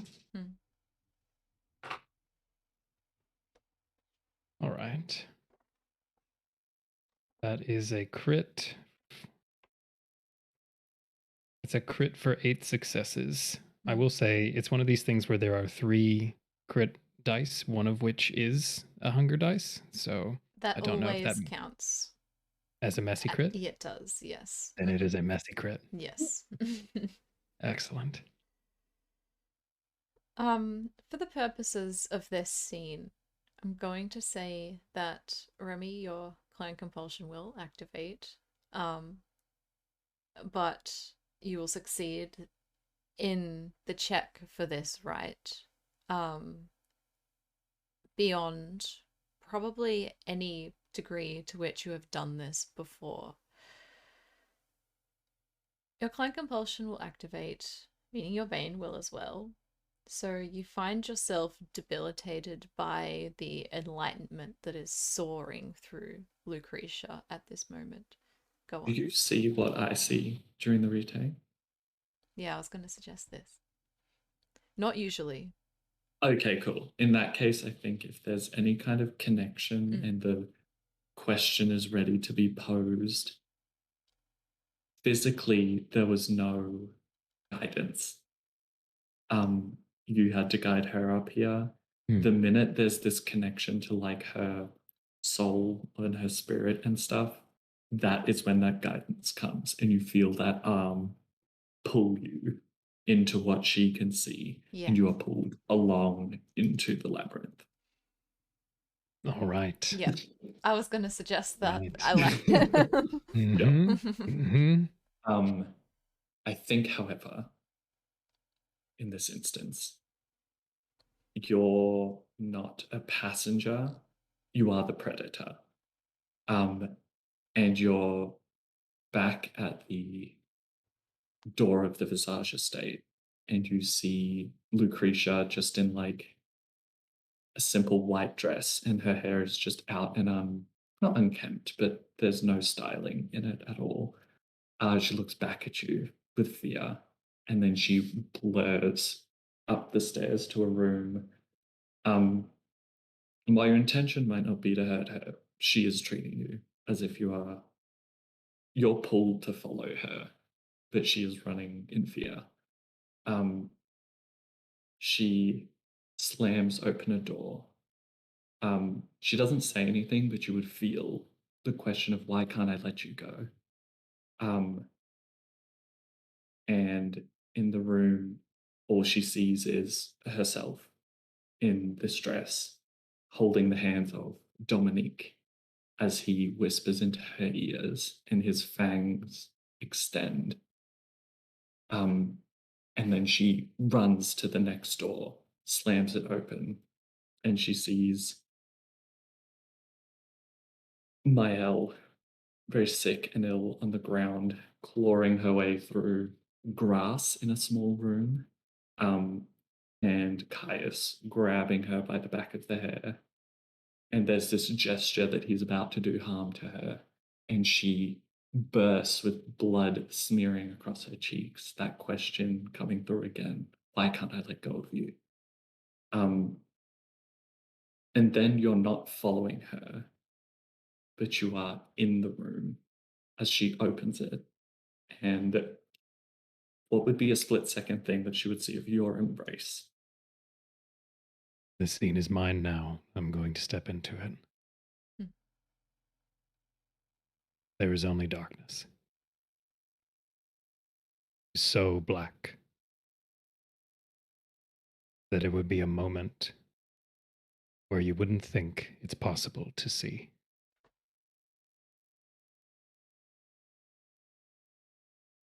Then you hear Remy's voice. Just the faintest whisper.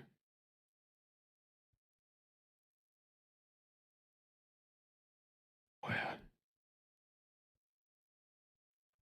Where? And then you see nothing, but hear a voice that is not Remy's, echoing in the dark.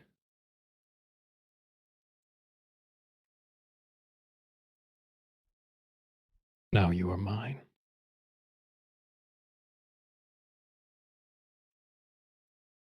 And then up ahead, blinding light coming through.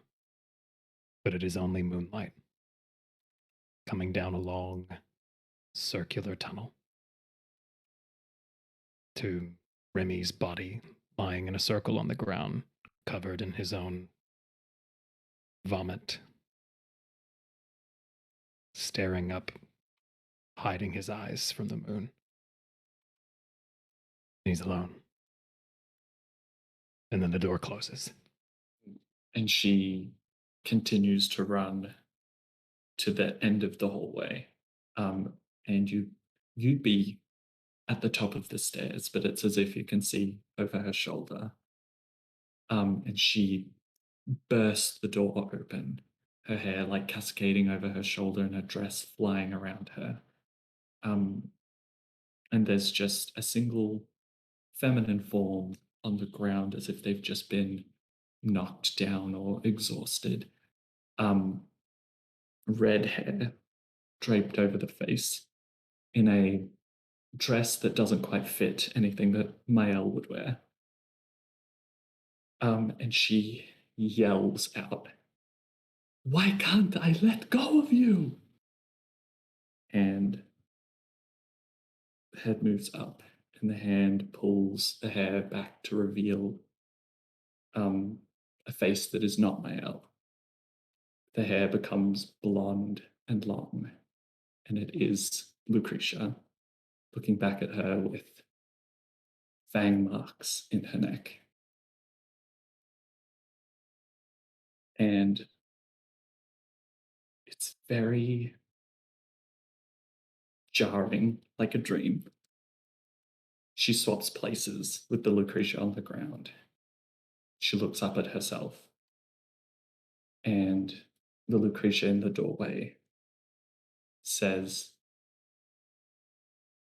"You are me. You cannot let yourself go."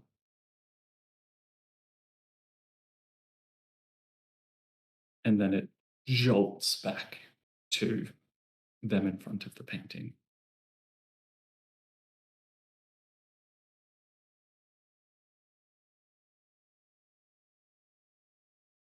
She's got tears, blood all down her face. It was never. I mourned Sophie. But I placed Sophie where I placed myself. I still miss her. But I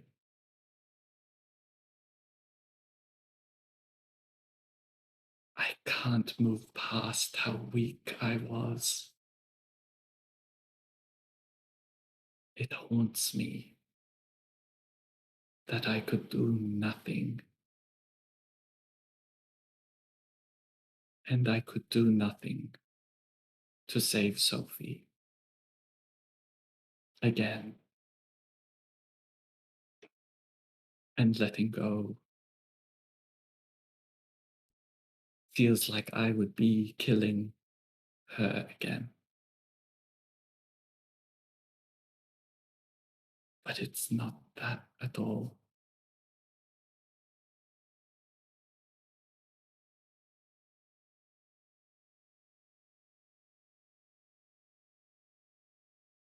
I am the only one holding on. I am holding on to ghosts. And I need to let them go.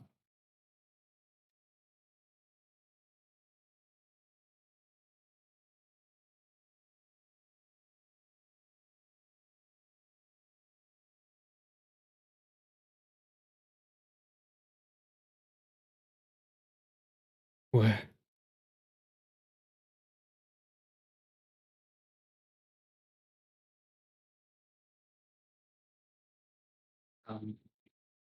She shifts her hands and touches your shoulders. You are yourself. You are no one else's but yourself.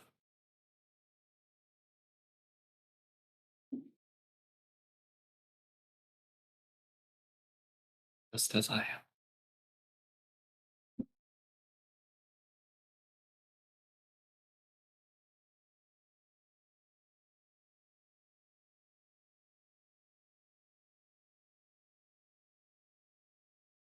I play my part.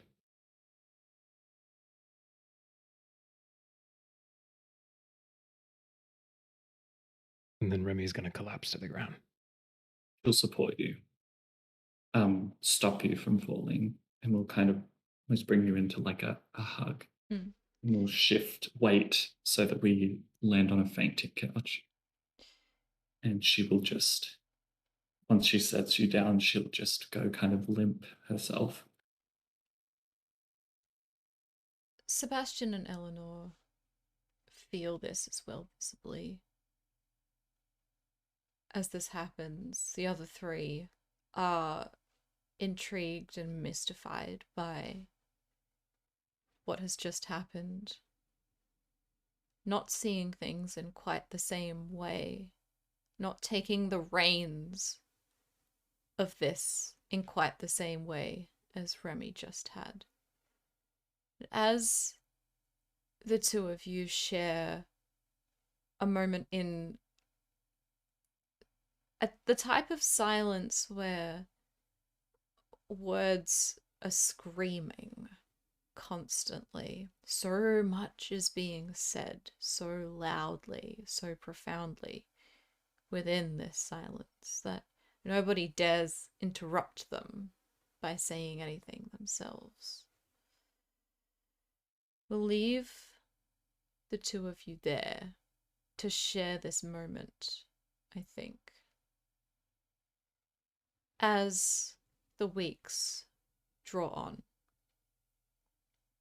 as the impact of the fall of Robespierre subsides slowly, people go back to the lives that they were living previously. It doesn't take them long. People crave routine, they crave security, safety, survival. those types of things have become plausible for the population of Paris once again. And you all plan to meet together. Where is it, do you think you plan to have a discussion? Probably by the Jacobin... The Cordeliers. Cordeliers Club. Yep. Where you tend to congregate to talk about things. Yeah. Ironically. No longer a shunned location. Indeed. In fact, you probably know that they are doing quite a little bit to restore it, make it into a nice looking place, as it was quite historically beautiful in the past before it fell into disrepair after the executions of Danton and Demoulin. You said there was a fountain, right? In like the middle. In the courtyard, there is, yes. Yeah, that's probably where Lucretia would be. Yeah. As the three of you make your way to this meeting, I will center in briefly just on Maëlle. Maëlle, how do you think you would feel after spending a month apart from these two? How have things changed for you? Are you excited to see them again? Does it worry you? Where do her thoughts lie? At the sirens going off outside of my window for a second. Oh. But they're passing, so Catch that's the bad fine. guys. No, I think there isn't really any excitement there, but there is a definite finality in her mind of like she would have seen Lucretia once or twice in the past month. I would have heard from her, but the same wouldn't have been with Remy. So not really expecting a whole lot to come out of the situation.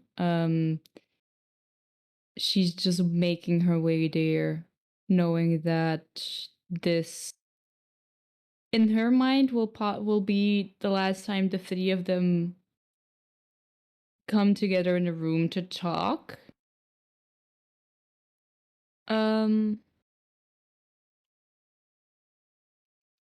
And yeah, with, I guess that a whole lot in her head is also turning around the conversation she had with Varen about the Voldery. And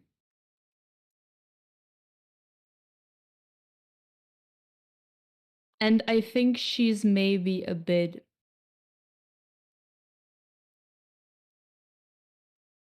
scared almost to step foot there and not to face the person that she's already faced a few times now, but to face Remy after what she said and after what she fought.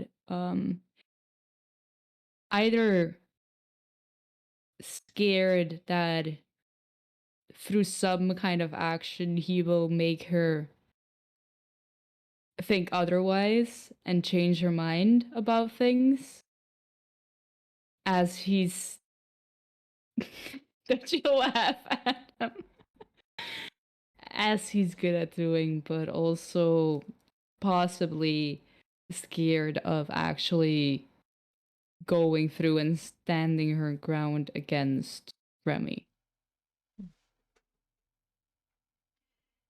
And as you come through into the courtyard and find Lucretia and Remy there, these concerns take a tangible form, I would say. It's strange to come here again. You came here before you took down Robespierre as a symbolic gesture, for it is where you were first given the mission by a Barachiel to deal with him. And now, after it's all over, and you've come here of your own accord, not spurred on by anyone else, any greater power, but from the choice of your own. There is a fear there, perhaps, or at least a tentativeness, but at the same time, you're free of any chains that bound you here before. You are free to do as you will.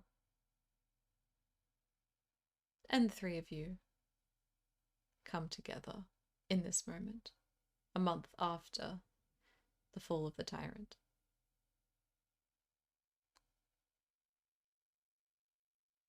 How is my elf physically looking? Does she just look like calm or does she look angry? Because Lucretia wants to come over and do the French like kiss on each cheek, but if she looks kind of on edge, she will not do that. She definitely doesn't look on edge. She looks like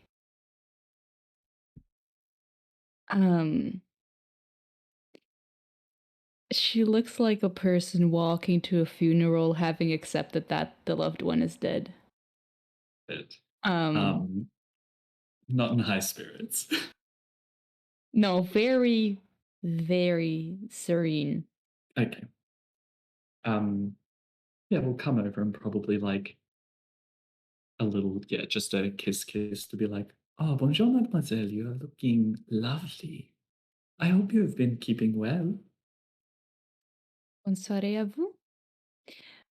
Been busy. Oh, Oh, as we all have. you're telling me.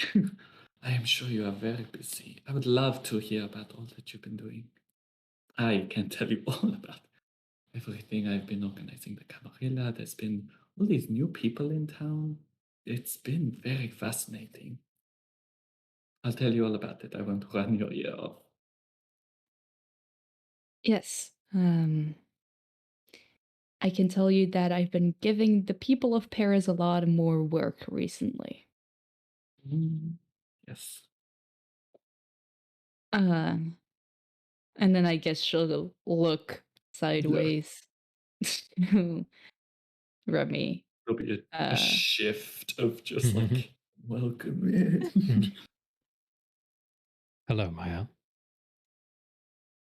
Remy. I'm glad to see you again.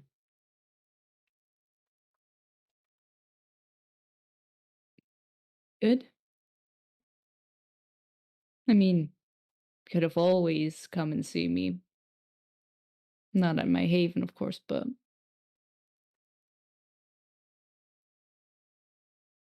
I'm glad to know that.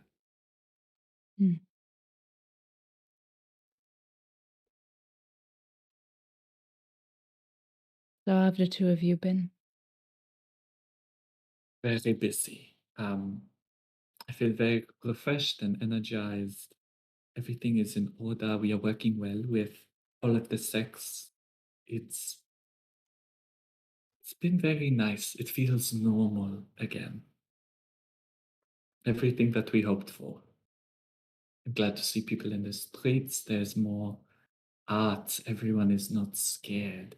It's lovely. I am loving the new Paris.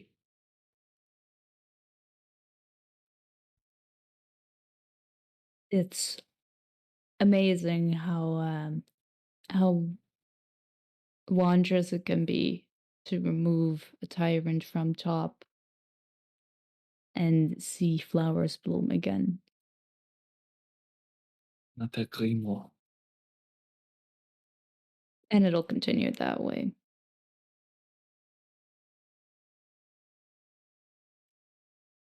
But you, my dear.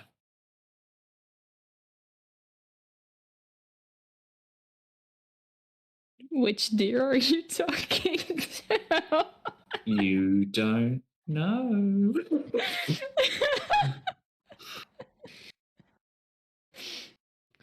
Ugh. Do you know there was a time near the end of our enterprise where we came dangerously close to imagining Paris? Dared to think what a peaceful afterward might look like.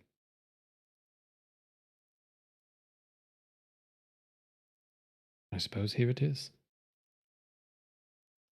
You don't seem all that pleased with it.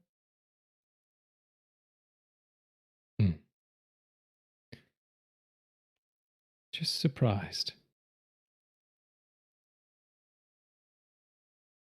I suppose some piece of me is always waiting for the next swing of the pendulum. But I will relish the moments in between its falling. As you say, to watch the flowers grow. Life would be terribly boring if it only existed in dramatic plays. People love to see a good slice of life. A delightful paradox. I'm inclined to say I've rubbed off on you, but I don't think you would appreciate that. For once, you're right.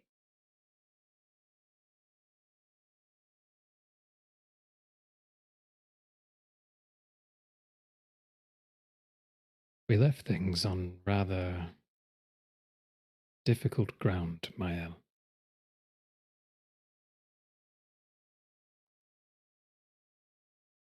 Are you angry with me? Did we now? I couldn't possibly think. Oh, wait, yes. Yes. I am. I don't tend to forget someone who just stands by and is an onlooker when you destroy something that's very fundamental to yourself. Tends to get a person angry.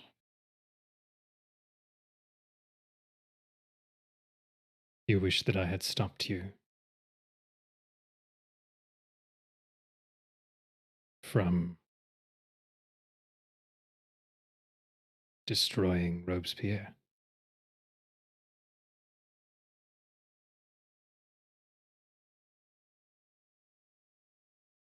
It's more the act of Friend. diablerie, I think, because she had first latched onto A Saint-Just. friend would have stopped me from destroying myself.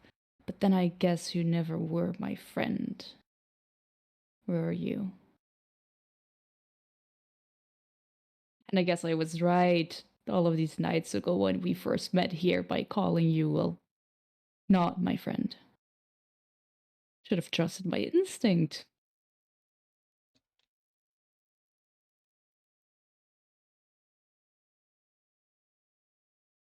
Well,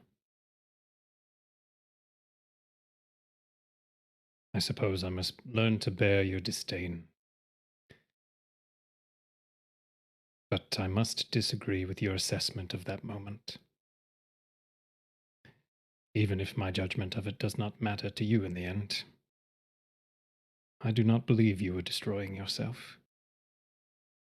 I believe you were finding it.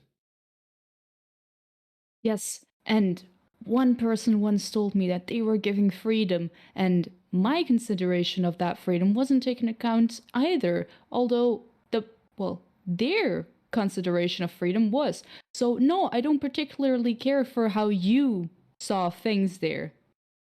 So I should have taken your will from you in the moment to give you your freedom. So you should have stopped me. By doing what, exactly? I could have made you forget it, if I wanted to. Don't.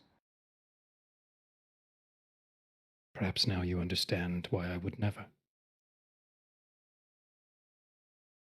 many things. You're not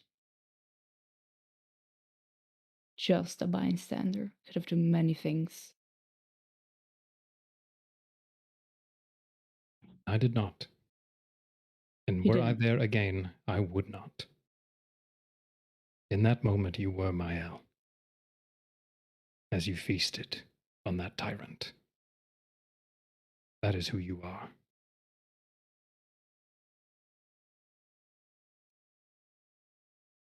That's who you think I am. That's who you believe I am. But that's not me. Well, character is only my job. You are yourself at the end of the day. It was not the two of you alone in that room. I acted how I acted, and in doing so, Remy did not need to intervene, not to defend his actions at all. But I was there, and I made a decision. I acted.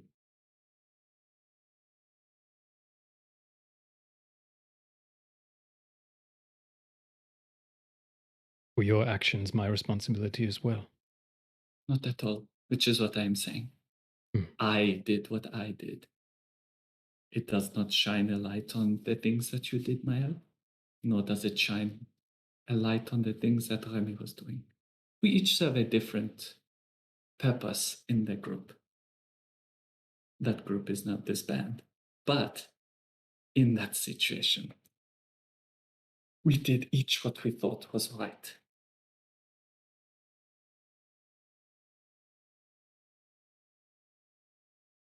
Do not use my actions against someone else. They were actions of my own. Both of you, that goes for.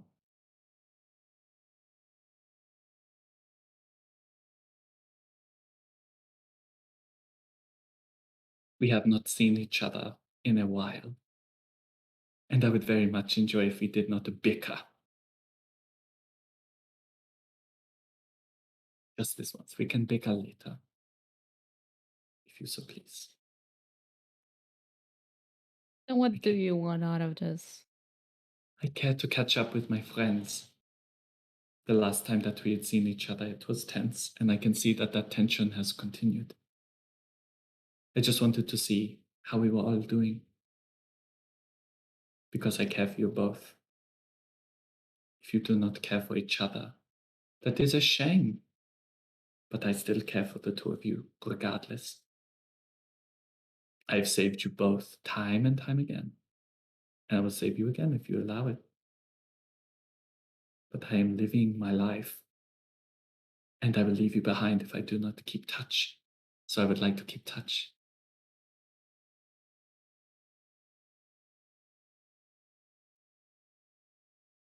Does that make sense?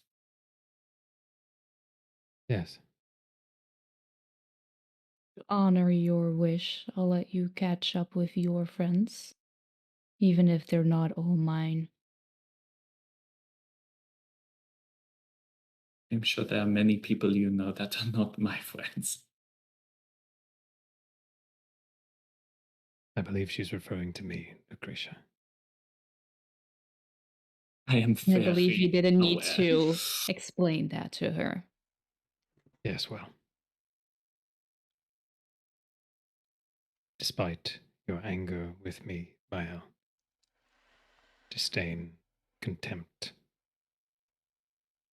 I do care for you. And while I do not regret the events of that night, I second Lucretia's sentiment. I promised Lucretia not to bicker. So I'll just say one thing on it and leave it at that. Be careful of the way you care for me. Because from what you've shown me, it comes an awful lot closer to another person who cared for me and did what they thought was right for me. They're now in the stones and streets of Paris, I don't take it lightly when people do what they think is best for me. But I'll turn to Lucretia. Promise not to bicker anymore. So I guess that includes threats to someone's life. It was artfully done, and I am sure that Remy appreciates the wording of such. You are in the streets. I must know the details. I'm enthralled.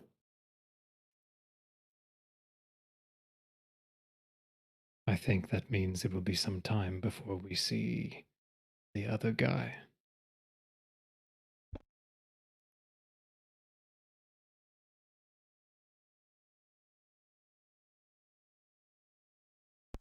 Don't mind me just muting my mic.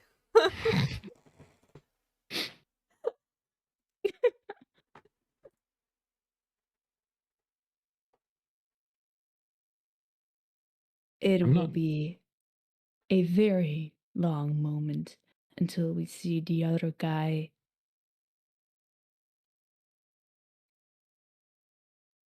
But I'm not a Fine. monster. I allowed them to fully enjoy the new Paris. The wonder indeed.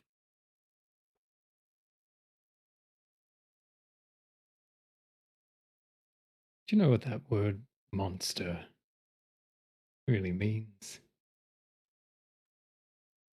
It's a warning. It's also a show. That's why we demonstrate. Don't look deeper into that, I suppose.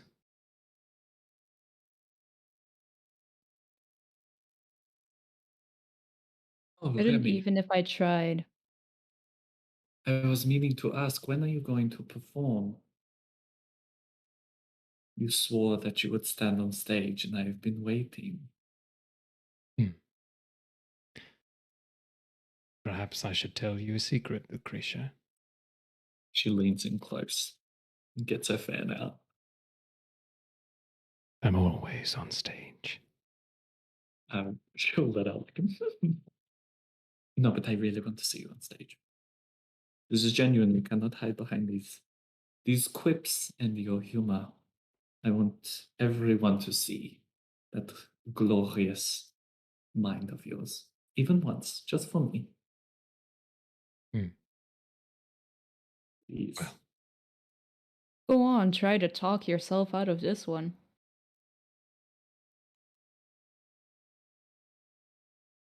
That's your second paradox in as many minutes, Mael. Danger. Not working. Well, perhaps I can be persuaded to introduce our next act. If you visit at the theater, perhaps if you both do. Well, you're gonna blackmail me into visiting your theater now? Is that how we're gonna go? No, Well- no. We will talk about it. But I want I've your learned- show ready, Remy. Hmm. It had best be on the posters for us to visit. Ah, you wish for me to be a leading man. It is everything you deserve, Remy. I've grown You so have been- comfortable as master of ceremonies. Exactly. I want to see you lead. Hear your voice on stage. Hmm. It is a very different role than what you are used to. Well, in a way, it is not at all. Exactly. When I see those posters, you will see us there. Perhaps. We've established I have little control over your comings and goings. Indeed. That poster will be the closest thing you have to a personal summons. Something you know something about. Oh, very much so. Oh, you should hear about the personal summons that I have in the Palais Royal at these nights. Oh, the people coming in are bringing experiences that I have not seen since Paris was locked down, essentially. It's Quite something. fascinating. How many people find you when you find yourself?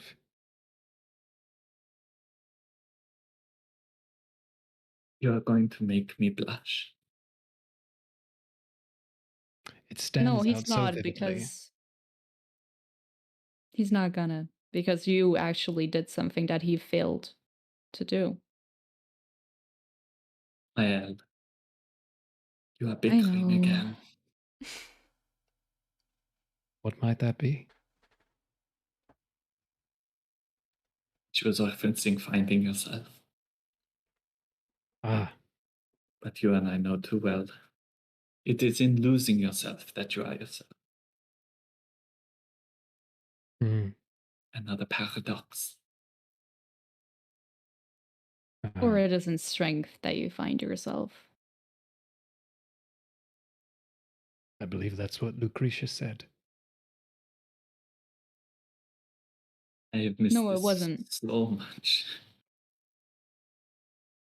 Ah, it's like old times. No. No, it's not. New times in New Paris. How exciting. There's a discomfort in new things. A change that will occur. And we will be there for it. Whether we break or bend, time will tell. It's exciting to know. Only in the moment will we know. Yes. I may be away for some time. You must prepare your play, of course. She'll Oh. wink. I suppose. I do need to go backstage.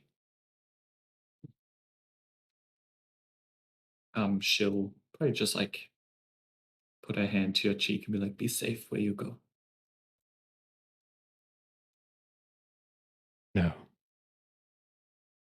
She'll smile very broadly at that.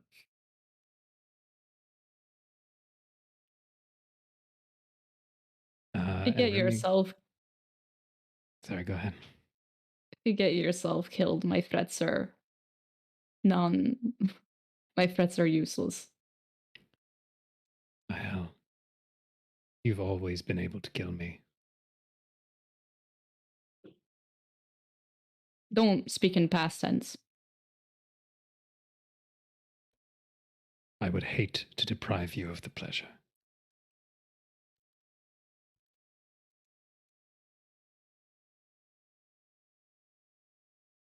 May I say to you the cruelest thing that I have all evening, Mael?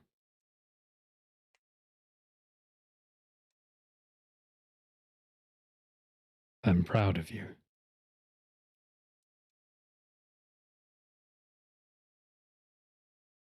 Yeah, that does it all right. And my elk kind of starts flexing claws. Well, it seems believe Are you that's gonna my let? cue. Yeah, you're gonna let him get away with I it. I believe that's my cue. Oh yeah, no bickering, no threats, but then like he gets to say his stuff, huh? That's fair. New Paris, everything is very new. You had a quip, he had a quip. I asked for no quips. It seems none of us are winning. And I mean, it is true you could kill him very easily. But he is also leaving. So. And she'll lean across and whisper to you, Mael. And if we do go to his theater, I mean, you can always kill him there too. I'm not gonna kill him. I know.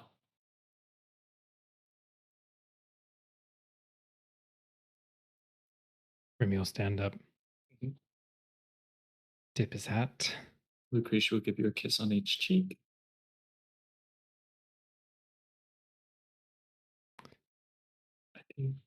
and then turn and walk out.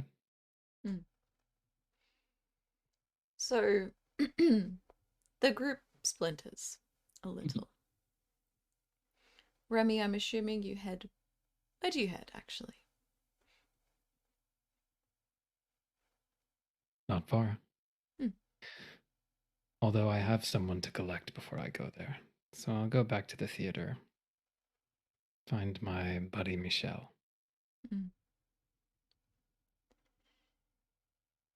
Certainly.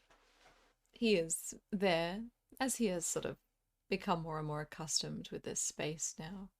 Learning things, picking up things, observing things, absorbing things. Monsieur St. John. Michel, are you ready to swim? Perpetually. You have a particular look about you. Good. Keep looking. Then I'm just going to turn and walk for him to follow. Yes, he does. And I'm assuming you make your way down to where Margot makes her home these nights. Just so. After the fall, she has moved to the island in the center of the Seine, sort of in a sequence of underground catacombs between the Notre Dame and the Conciergerie, the prison, the fortress. So these catacombs snake all throughout the city, of course, but a central location within the territory that has been, so officially mapped out for her by Lucretia and by Dominique. She stands among her followers, a group of people that you have seen before, previously, standing as they were and as they still are around this great gaping hole into nothing, into everything, that seems to reach out with 100 clawed hands that are not human at all, but just strange offshoots of something completely other that reaches out from the wall of one of these underground passages into what she calls a pilgrimage.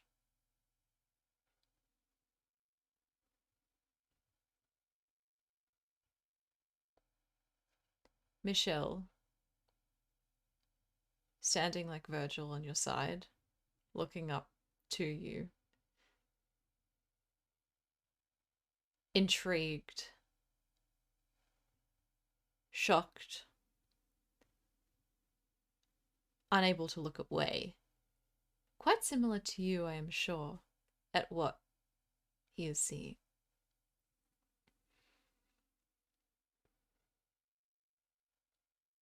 If there's one thing that can tear my eyes away from the show, it's watching the audience watch the show.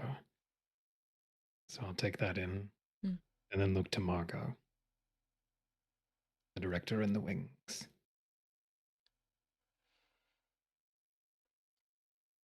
Say, I have brought gift myself, but also another gift. To take you up on an offer you so generously made. Company is always a gift. And I haven't forgotten. I'm delighted to hear that you're so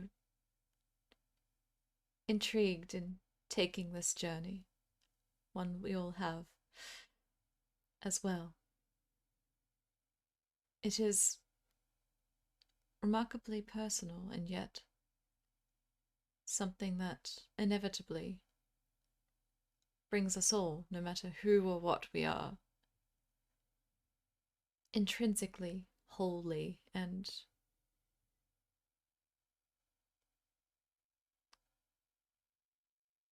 unmistakably together. It is life and death and everything that exists in between, vitally, as we do. You'll see it all. I know it.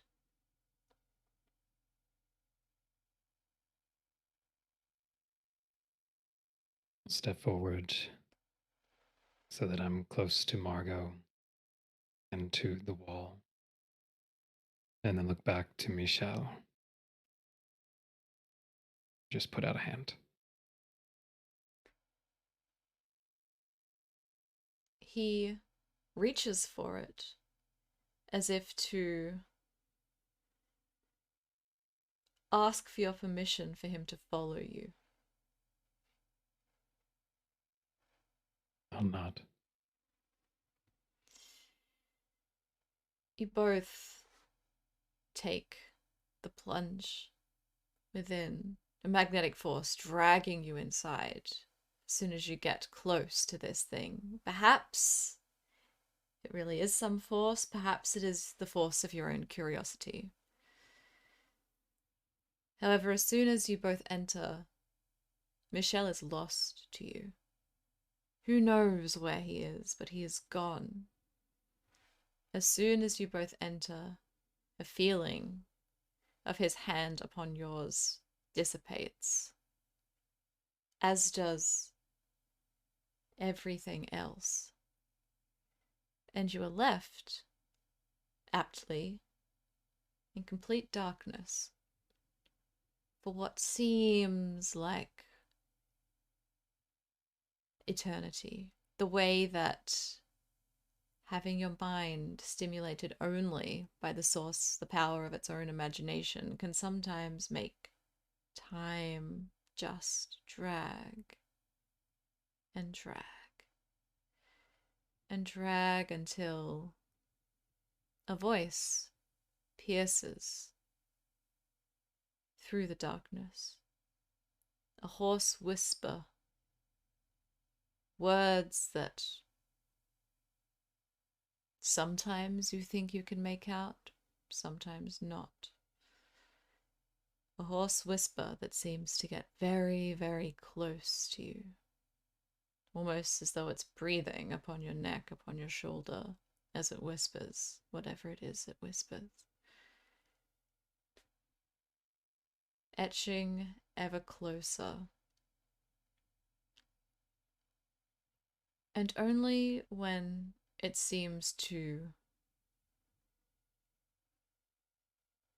become a voice that exists not outside of you, but within you, echoing through your body. You can feel the vibrations along your arms, your legs, across your entire body. Do the colors slowly begin to emerge? You stand in what is at one moment a desert, the next a field surrounded by trees very familiar to you in some of the dreams you have seen. Others, rivers full of blood, rivers full of water. The wind, the rain, the sun, the moon, equally as blinding, as though you were cursed by both.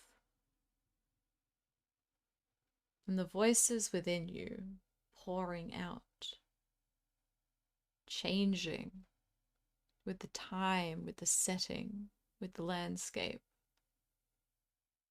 From anger that reminds you of wars lost and won, from passion that has built cities and destroyed them, from sadness that has created poetry, and from the lack of all of that exists in the key moments in between, those slow moments that allow the imagination to fester when time ticks away, slower than any other time.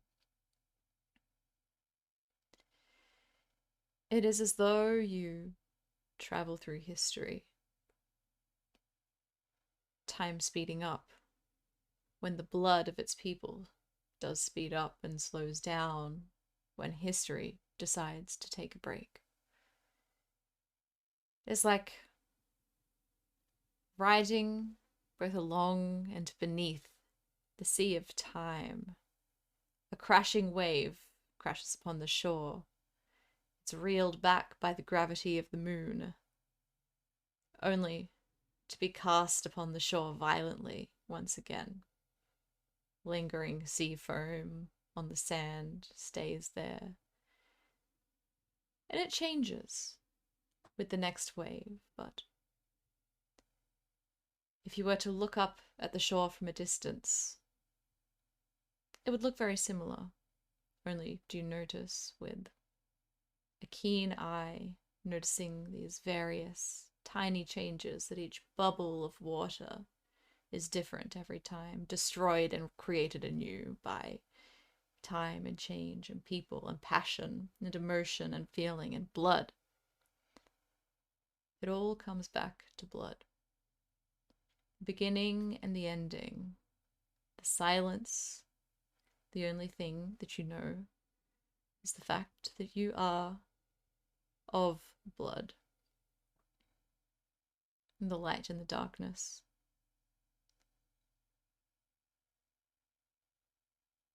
Blood is at the top of the circle of time. It exists at its beginning, and it exists at its end. It is this crashing sea, these waves of it, that perpetuate and authenticate and exist as the only constant, the progenitor of time.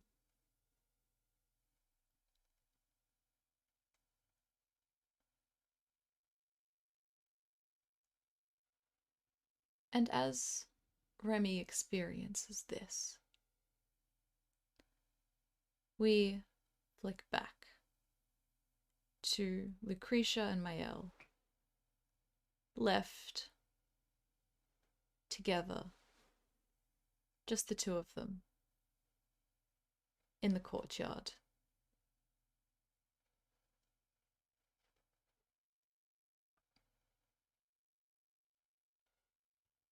What did you put in the road? Oh, my sire. How much has Maëlle spoken about her sire in the past? Never? All right, cool. Well, do you want to talk about it? I know you know all about mine. Not particularly, no. Okay. He was a bad man that wanted, well, wanted things for me I didn't want for myself, promised things he couldn't give, lied a lot. Man, am I right? Kind of a piece of shit. Yeah. But hey, blood does what blood does, doesn't it? Yes. Oh, well, I had a very interesting experience, and I think remnants of the Voldery stayed with me. And I think I saw the moment that he embraced you. And I realized I actually don't know that much about you, Maëlle. And I think I would like to get to know you properly. And I can tell you about myself in more depth than just the mask. If you would like that, of course, I know it can be a lot. Or we can just talk about what you've been doing. Honest to God, if you want my life story, that won't be much about it. Because I don't see a point in talking about it. because I don't need pity for what happened in the past. All right.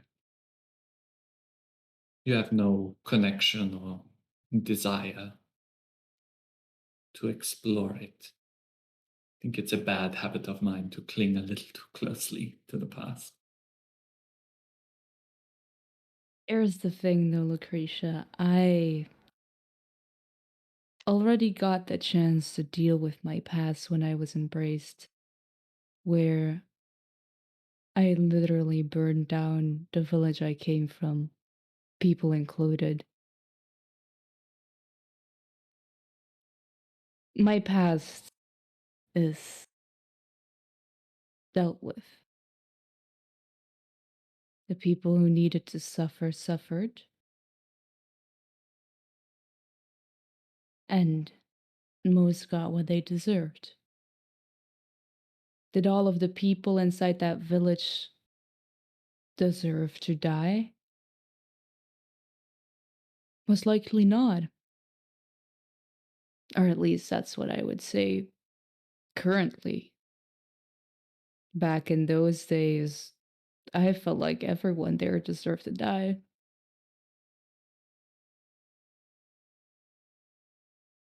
So I don't cling to my days as immortal because, well, to put it that way, they're ashes to me. What I did cling to was what my sire did, but, well, he didn't burn, but I'm looking forward to seeing his face in a few centuries when he wakes up again. Oh, I would love to meet him in such a You way as help won't. you brutalize him or something like that. You won't. Okay. Even that enough is. I'm glad to hear it.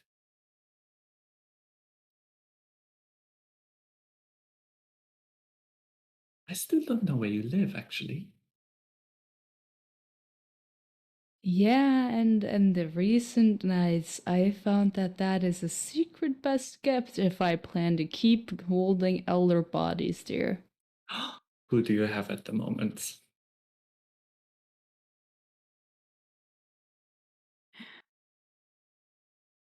No one at the moment, but let's just say that. Okay. Well, I have some on a list of which you might be able to take. Some of them are a little clinging to the past, and I definitely want to have them not bring up old issues. And if you're so good with elders, it would be very helpful to New Paris.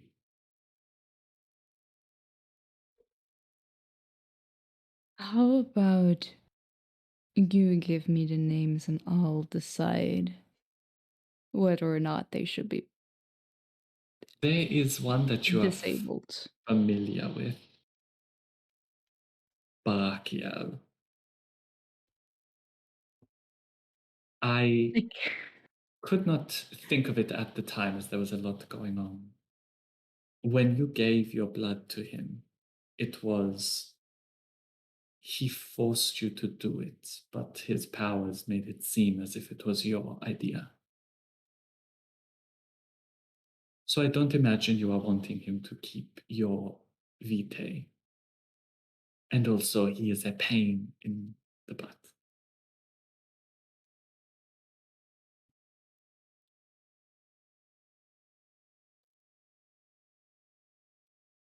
well, fuck me. I'm emplaced, man. Yeah, I would. Normally, I would say that I don't really care about him having my blood, but I've had lovely chats with an Asimite who has made me realize that you can do lots of things with blood from other kindred. We should probably talk more about that. I did not realize you did not understand. Yeah, there's a lovely cafe. She's going to start walking cafe just around the corner. This can be a place that we meet and we can talk about. She's just going to chit chat and move towards somewhere that they can I sit. think it is best to leave Yeah. the Meraki elfing as is right now. I think with this, we will close the curtains on Mael and Lucretia Mhm. and the various conversations that may or may not be at all one-sided that are to come in the near future. But before we leave off, just a glimpse into the far future for our 3 vampires.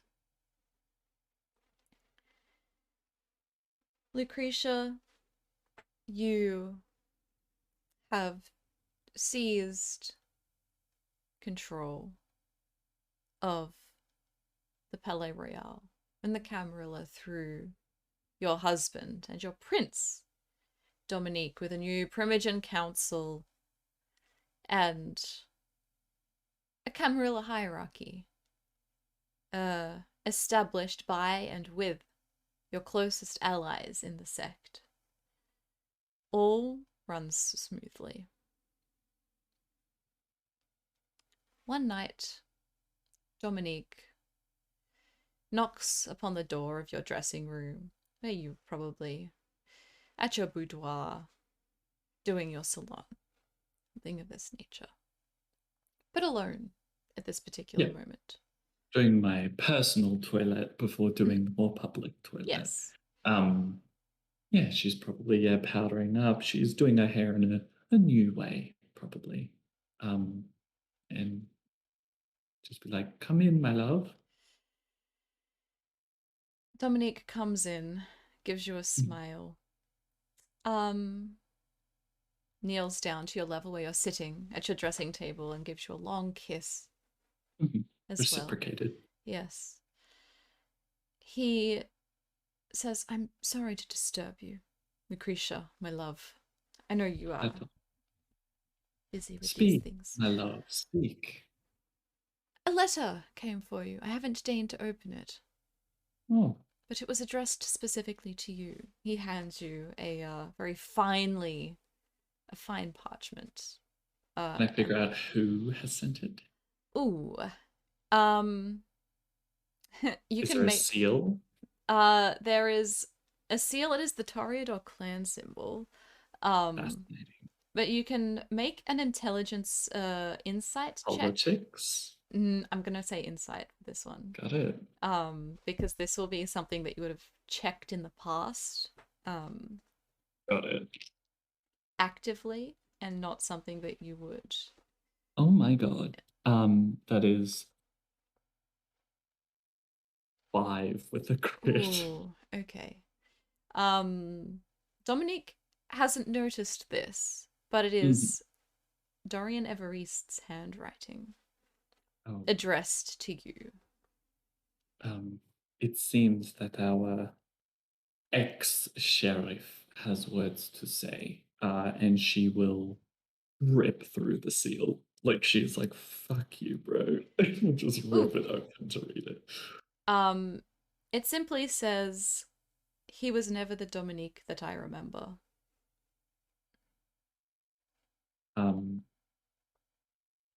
She'll show Dominique. Seems that the only words he has to say are nothing, no apology, no explanation for where he is. I had even sent him on a job, and he is speaking of you. I mean, I would speak of you no matter what, but... It doesn't seem quite relevant, though, does it? Not at all. As if Dorian was ever relevant, really. Well, he made himself irrelevant with his exodus. Yes, an embarrassment. I will have to speak to Lionette, the Toreador Primogen, and let her know that our clan is much stronger now that Dorian Everest has left. Well, we know it. The Camarilla is objectively stronger for his departure, so I don't think there's anything to worry about. Very strange. No. Yes, he was a very strange man indeed. Would you like me to burn it? I think it would be... She holds it, and she'll go, yes, the letter can be burnt, but let's keep the seal as a reminder of his embarrassment. We do have a very lovely clan symbol, it is true. Yes, very symbolic. Well, how funny. I will see you in the salon soon, then. It seems that it was a mere trifle. I'm sorry to bother you with it. No apology at all. She'll give him another kiss and be like, I'm trying something new today, so I hope I get to see you there. You will, especially if it's something new. I can't wait. And he gives you a smile, a wink, and he leaves the room. She's grinning and does the beginning parts of her makeup, and then she'll go into the toilet and try fucking hat liner or something, and everyone's like, daring. Of course, Lucretia would do crazy lines on her face. Yes, we leave you with this, Lucretia. We turn then to Mael, somewhere in the future, prowling the back alleys, the rooftops of the city, unseen by all. Nobody knows that you are there. And as you do this, finding people, looking for people that have been plaguing Francine's barony, even after the fall of Robespierre, months and months after, I'm going to get you to make me a check, and it will be again a weird one like stamina and resolve. It's gonna be composure awareness, so it kind of is a weird one. It's not as strong. No. Make a resolve athletics check. That's She's a marathon runner now. Yeah. Resolve athletic. Make composure and streetwise. I can see situations where it would work. Am I allowed to rouse for this? You can, absolutely. Alright, sure. Just go with whatever your hunger is at currently. With all of that, I have an 8 critical. Woohoo! I see everything. Yeah. It's more you see within yourself in this moment, actually. You have felt the overt feeling, the active feeling of being free of the chains of the blood for months and months and months now. And something stops you in your tracks as you leap from rooftop to rooftop. A pull in the blood doesn't really pull you in a direction. It just sort of yanks down on you, as though you feel like you're being weighed down by something strange, foreign, something that hasn't been there since you got rid of it last time.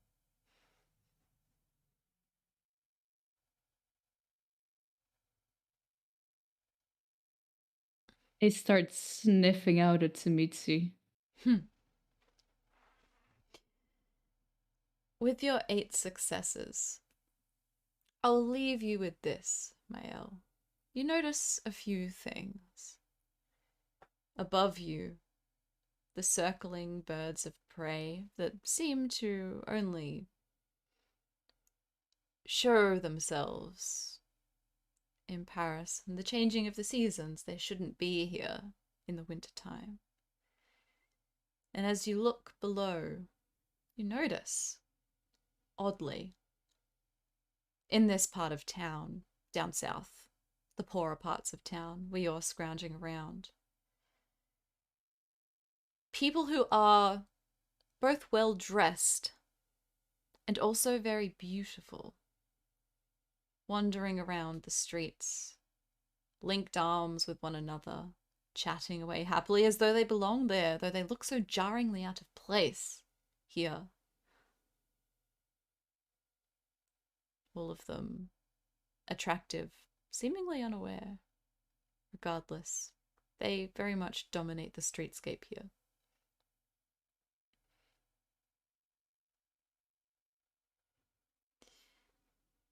And with that, we turn finally to Remy. Probably not long after you come out of this extended pilgrimage, this journey throughout time which you have taken. You find yourself preparing for a new show, a new performance, new actors. Perhaps this is the one that you promised Lucretia. Perhaps you are reciting lines, trying to memorize them. Who knows? So Eleanor is in the back, helping out some of the other actors, getting them into shape. The vision that you all share for whatever it is you will be putting on. There are people fluttering around, doing things, doing a whole bunch of things, as always. You barely notice, in your busyness, one of the orderlies approach you.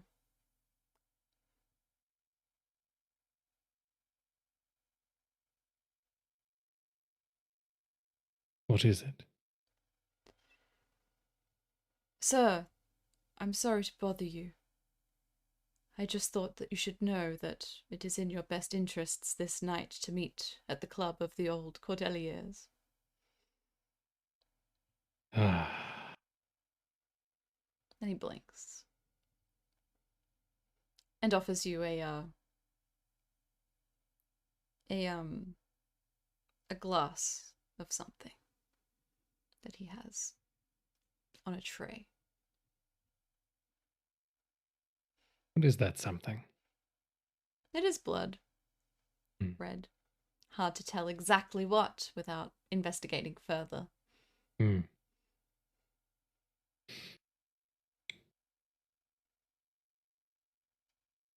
Going to take the glass and just pat this person on the shoulder and say, my compliments to Gisette. And then just walk past with the glass. Look at it. Then look back to the sort of stage behind me.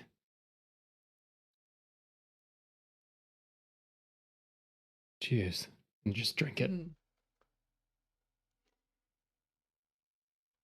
And I think that is the perfect moment to conclude our epilogue session today, and also our chronicle. After 13 wonderful sessions, definitely wasn't crying while you all were talking before. It's fine. Wow, my heart is pounding. Thank you everybody so much for joining us this evening, and for joining us over the course of the story. This has been my favorite chronicle that I've ever run. Such an incredible, beautiful, amazing group of people to play with, these three, as well as the people we had on a few weeks ago as well. Just thank you for coming and playing and sharing this story with me. It means a lot. I wrote this as like a silly kind of passion project, and to see it come alive in this way, lost for words. Let's send ourselves off. I'm Beck. I've been your storyteller for this session and for this story. And yeah, before we leave, I'll get our group members to introduce themselves to us all once more. Let us know who you are, where we can find you, all of that. I'm going to stop talking now. I am Adam, and I have been Remy St. John, your very proud Sabbat Malkavian. You can find the Shakespeare-inspired D&D stream that I run at Bardic Inspiration on YouTube and TikTok. And thank you all so much. I'm Jack. I have been playing Madame la Comtesse de Visage, the Nephilim Camarilla Toreador in the greatest chronicle ever. I am at Dr. Radiance on things. And hi, I'm Syrinx. I have been Maëlle Cadieux, or Sophie, the city gangrel anarch, who is now basically the boogeyman of Paris. And you can find me as Syrinx on Instagram and Twitter. Thank you so much. Thank you again, everybody, so much for joining us for this story. Yeah, I'm just gonna let the story speak for itself. I hope you all enjoyed it. Thank you so much for coming and joining us. And have a great night. Take care.